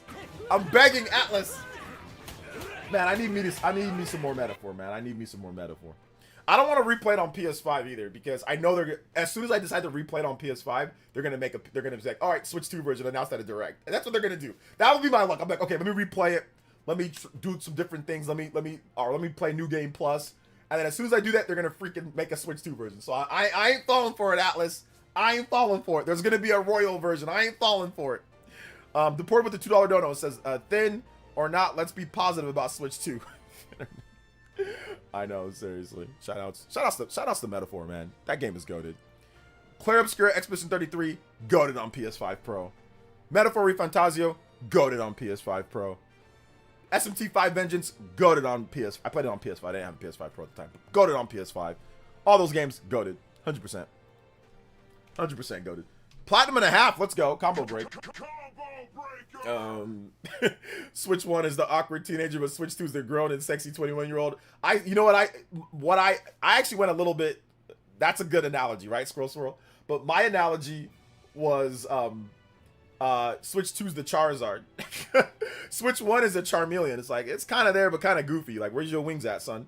Wii U, that's the Charmander. There's plenty of potential, but y'all messed up. It's not ready. You ain't ready. You're not ready for the limelight. So Wii U, the gamepad, that's a Charmander. Switch 1, Charmeleon. Still pretty good, but still not quite there yet. Switch 2, Charizard. It's there. Not the best Pokemon in the game, but definitely an awesome Pokemon. You playing the remastered Ride-Out game when it drops? I already have the game, and yes, I'm going to be playing it. How fast is the downloading games on Switch 2? Well, it depends on how big the game is. But it has a better Wi-Fi card this time, so it's not as bad as the Switch 1. Let's see. No disrespect to DK. Game looks insane. Can't wait to play, but when's the next General Direct. We don't have an idea when the next General Direct is going to be, so we're just going to have to wait for Nintendo to announce it. So once they announce it, then we'll know. Right. So yeah. So just get ready for Donkey Kong next month. The downloads and the store finally works smooth. Yes, the store works. The big upgrade because of the RAM. The RAM got a big upgrade. So that's what the Portis is selling. Thank you for the $2. The RAM got a big upgrade. So they have 3 gigs reserved. Apparently 3 gigs reserved for the OS for the RAM. So since they have 3 gigs, that allows them, that frees up a lot more resources to actually put into making the eShop smoother, loading things faster, playing video in the eShop, all sorts of stuff, right? Like the eShop is so much better. So yeah, that's good. It's a good thing. Still running the OG Switch for now. Yeah. If you can get a Switch 2, get one. But if you can't, or if you're still waiting for certain games, then yeah, that's cool too. But if you still play Switch 1 games, like if you like Switch 1 games, you might want to consider getting a Switch 2. Only because, I'm just saying this just because the backwards compatibility is legitimately incredible. A lot of your games are going to play way better without even a patch. Now, Nintendo does have patches for Switch 1 games on Switch 2, so if you play Pokemon, it's way better on Switch 2, or even like Mario Odyssey, that's like now, you know, 4K 60, DLSS 4K 60 locked, it's not frame rate skips. Super Mario 3D World plus Bowser's Fury, that Bowser's Fury part ran at 30 FPS on Switch 1 portable mode. It now runs at 60 FPS portable mode, and runs at 60 FPS locked in docked mode. Before, there was frame rate dips. So if you're still playing Switch 1 games, you might want to look into Switch 2, because the Switch 2 enhances a lot of those games. Or even like Hyrule Warriors Age of Calamity, that now runs at a locked 30 FPS, no patch needed whatsoever. Just download the game or pop in the cartridge and it just works better. So keep that in mind if you have a Switch 1, or if you're still playing Switch 1 games. A lot of your Switch 1 games are going to play significantly better on Switch 2. Let's see here. You play that remastered Rido? Oh yeah, I already answered that, my bad. Yes, Rido. Let's see. They are waiting for OJ to replay on PS5 before announcing Switch 2 version. I'm not going to do it. By the way, just a tip for someone that may not know, if you have a router system to your Wi-Fi that's mesh, if you go into your settings for that, it may have your Switch 2 auto-connected 2.4, Switch 2.5. Oh, okay. I have one. Maybe I'll go there and make sure I switch. But the download speed seemed pretty quick to me. But yeah, maybe I'll go in there. So you said Rob said Switch 2 auto-connected to 2.4. Okay, auto-connected to 2.4. Okay, gotcha. Yeah, I think mine might be doing that. I'll check out my settings. Didn't finish Pokemon Scarlet. Finish it on Switch 2. It runs at 4K 60. It's 1440p, upscaled DLSS 4K. It runs at 60 FPS. They've got way more Pokemon on screen. They got better draw distance. It's literally like playing like a new game. It runs so much better. The DLC is not a mess. The Teal Mask DLC is fantastic now. It's so much better, man. The battles load quicker. Everything's faster. Man, it's great. It's great, man. It really is good. Switch 1 and Switch 2 will both sell just fine this holiday season. Wii and DS both used to eat that season. I don't think the Switch 1 is going to sell that great this holiday season compared to Switch 2. But I think, yeah, some people will buy Switch 1, but I don't think it's going to sell like... Switch 2 is going to be like the big seller. Astral Chain should get a Switch 2 patch. Astral Chain needs a patch. It needs a patch. It runs at a locked 30 FPS because there were some areas where the FPS dipped, but now it runs at a locked 30 FPS. But yeah, I think some people even report that the input delay seems a little bit better. But yeah, it needs a patch to run it at 60, which I'm guessing they're going to make an Astral Chain, you know, free update patch. You know, I'm guessing they're going to do that, or potentially even an Astral Chain Nintendo Switch 2 edition of the game. So there could be either one of those. Either one of those. I heard Fallout was coming. There was some rumors of Fallout that was going to come to Nintendo Switch 1, but I'm not sure if those ever were followed up on or anything like that. So yeah, but I think that was canceled or whatever. But yeah, I don't know if Fallout's coming. It could. Fallout Shelter came to Switch 1, so it's definitely possible for Fallout to come to Switch 2. So yeah. Definitely possible.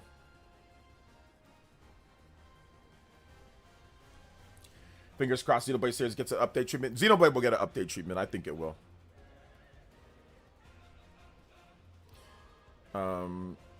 says, nah, we just need Astral Chain 2. I think we need an update for Astral Chain 1 as well, and also getting Astral Chain 2. I think it'd be great to get an update.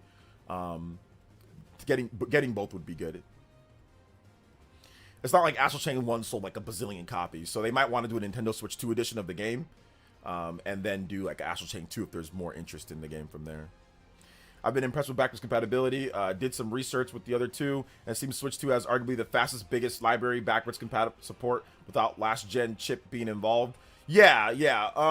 It definitely has a pretty good. I mean, Xbox has like multi-gen, last gen support, so I think Xbox might have the biggest library if you count like obviously Xbox One, if you count Xbox Series or Xbox One, Xbox 360, and the original Xbox. I think the Xbox might have the biggest library overall of backwards compatibility. But definitely PS5 that has PS4 backwards compatibility. I think that there's more Switch games released than PS4 games. I'm not 100% sure. Not every single Switch 1 game works too, but I would say in terms of like the updates to the backwards compatibility, the game is running better. I think for sure the Switch is right up there with the Xbox Series as games running significantly better without patches and stuff like that. So I know someone who has over 1,600 Switch 1 games, and I have over 930 Switch 1 games. That's crazy. Playing Mario Kart World during the week is annoying only because when I start playing, it gets late so quick. Yeah, when you start playing, man, it's hard to stop. It really is. I've had to pull myself off of playing the Switch 2 in general. Like, I've been playing Rune Factory. That game's so perfect for hybrid play. Rune Factory's great. It's so good because I can get all the relationship stuff of Persona without all the nonsense. Like, you can go, like I said, they don't tie it to, I already complained about this, but I'll complain about it again. They don't tie it to the part of the day. In Rune Factory, they tie it to minutes or hours. So if you want to go on a date with someone, or if you want to go on, like, you know, go out, they just say, oh, this will take 10 minutes. This will take 30 minutes. Because I like relationship stuff in games, but I hate how Persona does it. And to a degree, Fire Emblem, Three Houses, like, they make you use activity points. So, but you can earn a lot more, so that's better than Personas in terms of the amount. But it's still kind of limited, whereas, you know, Rune Factory, it's like, hey, you have a day, do what you want in your day, you know? So so far, I'm liking that a lot. I think Rune Factory has the best relationship system. Out of all the games that have relationship systems, I think Rune Factory 4, Guardian of Azuma, might have the best one, because it's just based on time. Hey, this is a little bit of time. This takes a lot of time. This takes an hour. This takes 30 minutes. And, oh, they like this. They don't like this. They like doing this. So I like Rune Factories. And it's fast, man. I can get everybody's stuff knocked out in, like, what? If I'm going 10 minutes per person, I can get a lot of people's stuff knocked out in a couple hours. Still have a lot of day left to go adventuring and stuff, so it's good stuff. I saw something about limited run games not running well on Switch 2. Limited run games. I mean, limited run games, they don't make games. They simply make physical games of games that are already available. So, I mean, what games are you talking about? I only need Conquer, and then every character in Mario Kart World. Conctor? Oh, okay, that's that stupid bird, right? Yeah. FF16 on Switch 2, it sold 22K on Xbox. Well, no, it probably sold more than 22K on Xbox. But I don't think FF16 is coming to Switch 2. I don't think the rumor right now is that it's not coming to Switch 2. So yeah, I wouldn't expect it. I think they're gonna focus on Final Fantasy VII Remake and Final Fantasy VII Rebirth. Like, and the reason why I say that I don't think it's coming, one, because the optimization of that, the code of that game is wonky. It does not run the best on Xbox Series X. It runs okay. Like, you can get it at 60 in some spots, but it's like 720p. It's like, the performance in that game is really kind of weird. Like I said, spaghetti code, kind of weird. So I think that they're just gonna skip it. And like, they shadow dropped it. You know, when you shadow drop something, that it means that you don't have the utmost confidence in it. Like, when you shadow drop something, you don't care about a marketing cycle. So therefore, you don't maximize sales. Shadow dropping something will never really maximize your sales. So if you're not trying to maximize your sales, then you don't necessarily care as much. You're looking just for more of a shock factor of, oh, we won the internet for the day. That's what happens when you shadow drop something. So they shadow dropped FF16 on Xbox. So since they shadow dropped it, I don't think that they have the utmost confidence in that game selling or doing well. So I think that they're just going to forego a Switch 2 version just in general and just focus on optimizing and getting FF7 Remake and getting FF7 Rebirth and getting the next FF game ready to go for Switch 2. Spend those resources on that instead of FF16. I think they're moving on from FF16. I think they're just clean break from that game. They're not going to do any DLC. The Xbox version, that was it, and then I think they're done. I think they're just going to move on. Let's see here. Apparently MLB The Show runs a lot better if you run it backwards compatible on Switch 2. Uncario with the 48 months. Thank you so much, Uncario. I appreciate that, man. Let's go. Thank you for the 48 months. Who's your Mario Kart World main? Peach. Peachy. I like Peach. She's my favorite. Although I'm looking at... I like Rosalina, too. I do like Rosalina. I think Rosalina's great. So yeah. Shout out to, thank you for the 48 months. What was that, 4 years? 4 years of Uncaroing it? Let's go, man. Appreciate you, bro. Xbox took years to get to this point. Yeah. So I've unlocked Conk Door. I think I've unlocked, it's just random, like the what's it called? The comic stuff, right? So yeah, that's that bird thing that goes boom. Yeah. So yeah, I think I got that one. I'm not 100% sure though. So if you guys have more questions and comments, I'll be taking comments and questions for another 10 minutes plus. We did hit the 3-hour mark. We hit the 154, so platinum and a half. Today was a crazy day, so thank you guys so much, man. We went even further than beyond today, if you count the earlier stream that we did. If you have not seen my my reaction to the what's it called, if you have not seen my reaction to the Donkey Kong Direct, check it out, man. It's actually doing really, it's starting to pick up some steam and doing a lot better. So check out my reaction to Donkey Kong Bonanza. My reaction to it. It's right here, so make sure you watch that. Put that in your watch later list. It was a lot of fun to watch that. So let's see here. Dr. Umar would be like, Peach and Rosalina? It's not like I have any options. Oh man, I'm not, listen, I'm not romantically involved. I'm just playing the game. Oh man. I was on Tears of the Kingdom. I think we can go. I think we've come a long way from Game Boy Color. Yeah, I still haven't really got to Breath of the Wild and Tears of the Kingdom. Like, I still need to play those games too. Like, I still need to play those games.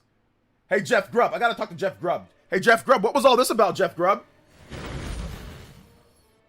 What if Donkey Kong is bad? What's all this about, Jeff Grubb? What worried about DK? There was no doubt. There was no doubt. There was no doubt DK was gonna be goated. There was no doubt DK was gonna be lit. There was no doubt from the true believers, from the true fans out there. You know what I'm saying? We knew what was gonna happen. We knew. I knew it was gonna bring the heat, bro. I know it was gonna be as good as that, but I knew it was gonna bring the heat.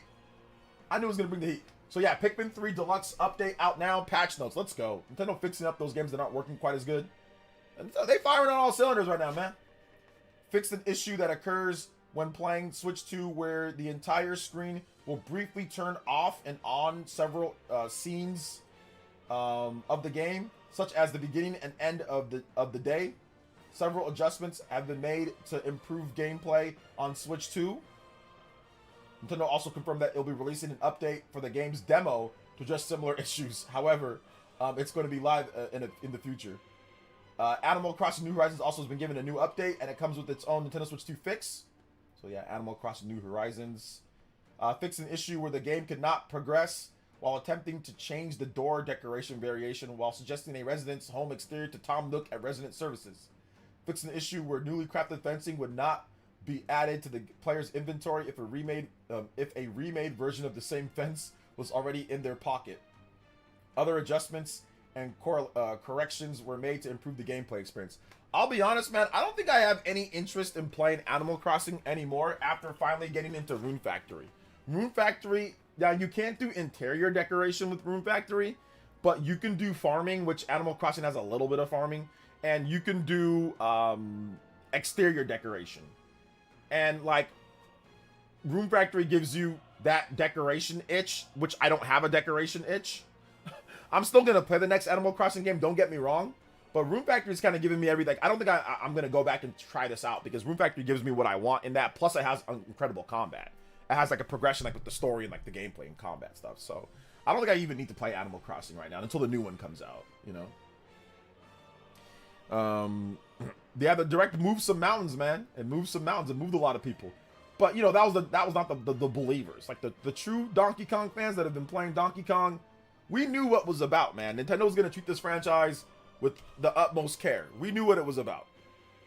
Fantasy Life, yeah, exactly. Like I want to play Fantasy Life next. I think Fantasy Life and I think Rune Factory kind of scratch that Animal Crossing itch, but then also have the gameplay that I want. Like the only issue that I have with Animal Crossing, which it's not an issue with the game itself. Like the game is what it is, and it's not supposed to be a combat game. It's not supposed to be, you know, like Rune Factory. But like I don't know if I want to just play like just customize, like just decorating all day. Like I don't know if I want to do that. Like, you know, I'd like for there to be like Animal Crossing New Leaf where they have like more mini games and like mini game oriented like leaderboards or more stuff that's kind of more like a game a bit more, you know. But Rune Factory and I think Fantasy Life will cover that for me. So I don't want them to change Animal Crossing to be something else. I want Animal Crossing to stay what it is for the people that like Animal Crossing. So I don't really need them to change it. I just don't think that I'm gonna go back and play Animal Crossing New Horizons on Switch 2. You know, I'll just play the new one when it comes out. I'll play the new one. You know, I'll play the new one when it comes out, and we'll see what that game does. You know. I haven't played Story of Seasons yet, but I might have to check that one out. Fairway Oasis best results go to versus race. CPU on hard. He'll be in the first place most of the race. Just wait till the enemy uses the Kamek item. Oh, okay. There you go. You missed my super chat. Oh, I did miss your super chat. Sorry about that. Deported. And he says, you should buy and test every Switch 1 game on Switch 2. Buy and test every single Switch. Yeah, that's going to take me too long. I won't be able to do that, Deported. But I appreciate you, man. Let's go. Combo breaks. Sorry for missing your super chat. My bad, brother. Thank you for the $2. Shout outs, man. Thank you so much, Mr. Deport Sicilian. Thank you, man. V says, OJ, what do you think about getting WWE 2K Madden 26 007 First Light among other things on Switch 2? I think it's 6 shows that Switch 2's power. Yeah, definitely the first WWE on Nintendo since WWE 2K, since the debacle of WWE 18, 2K18. So that's definitely a good thing. Madden, that definitely shows that they have confidence in the system because Madden hasn't been on Nintendo in a decade, more than a decade. The last one was the Wii U, Madden 13. So that was in 2012. So it's been 13 years to be exact since the Madden has shown up on a Nintendo platform. There was no Madden for the Wii. There was Madden for the Wii. There was no Madden for the Switch. There was no Madden for the 3DS. Or was there one Madden for the 3DS? There might have been, but either way, the last time that we got Madden was on the Wii U. Like a console level Madden was on the Wii U, which it didn't even have the new Infinity engine for like the better tackling and all that. Yeah, we're getting this new Madden finally. I'm not a big Madden guy, so I don't know if I'm going to be playing it. But yeah. Finally getting Madden. Madden's back, right? So that's good. And then, of course, 007 First Light is always, that's great to get a AAA big Bond game, you know. But I think that they definitely specifically said, okay, we're going to get this out on Nintendo Switch 2 because 007 has a history. GoldenEye has a history with Nintendo platforms, so makes sense, you know. So it makes sense.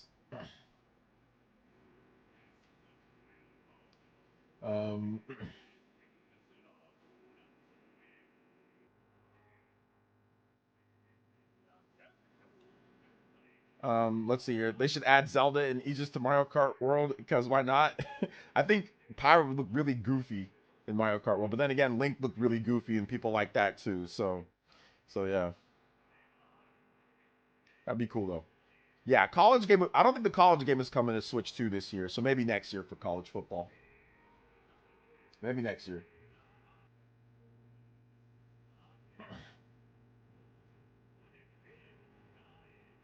So yeah.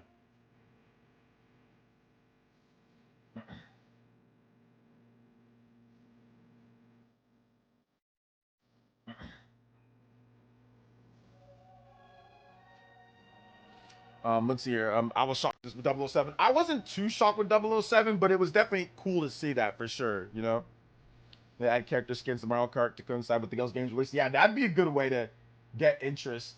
You know, to get interest in there as well. So that would be a good way for sure. That'd be a good way. Definitely. But all right, Kirby and Mario Kart World, maybe one of these days. But all right, guys, we're gonna wrap it up here. Thank you guys so much for coming out to tonight's stream. Nice 3-hour stream. That was a ton of fun. I really enjoyed tonight's stream and today's stream earlier. I don't know about a video for tomorrow. I think I might wait for tomorrow. We'll see what news articles pop up and stuff like that because we already had 2 live streams and a video like reaction.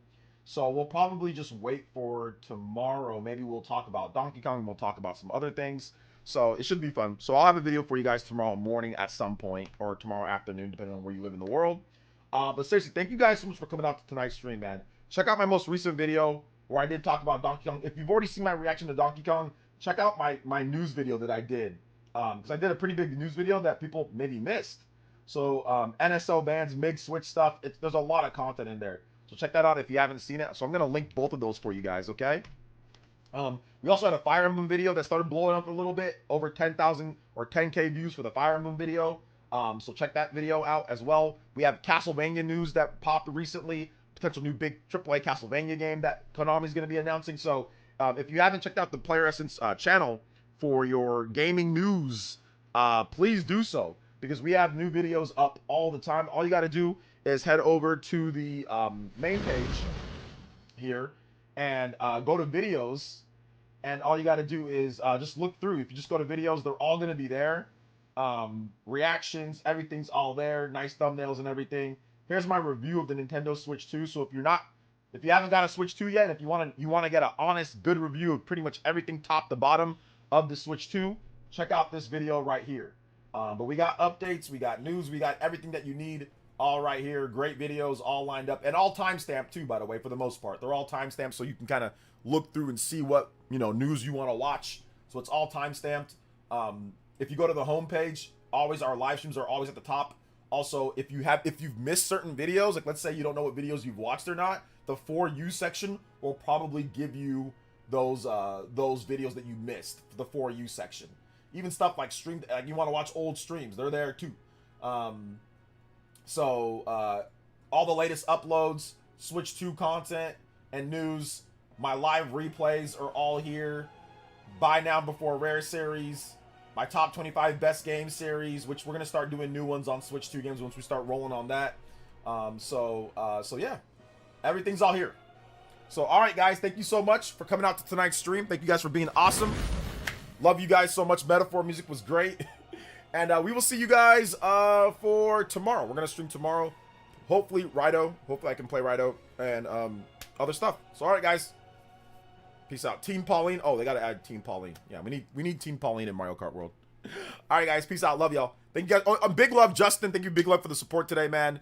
Thank you to everybody who watched the stream. Shout outs to everybody that dropped donos to Porta Sicilian. Thank you guys so much, man. Justin, Monato Mario, Big J. Thank you guys so much. Nick93, Tat, African Triforce, Paul Gale. Thank you guys so much for your support tonight. Vincent, appreciate you guys. All right. Love y'all. Combo breaks. We'll see you guys for the next one.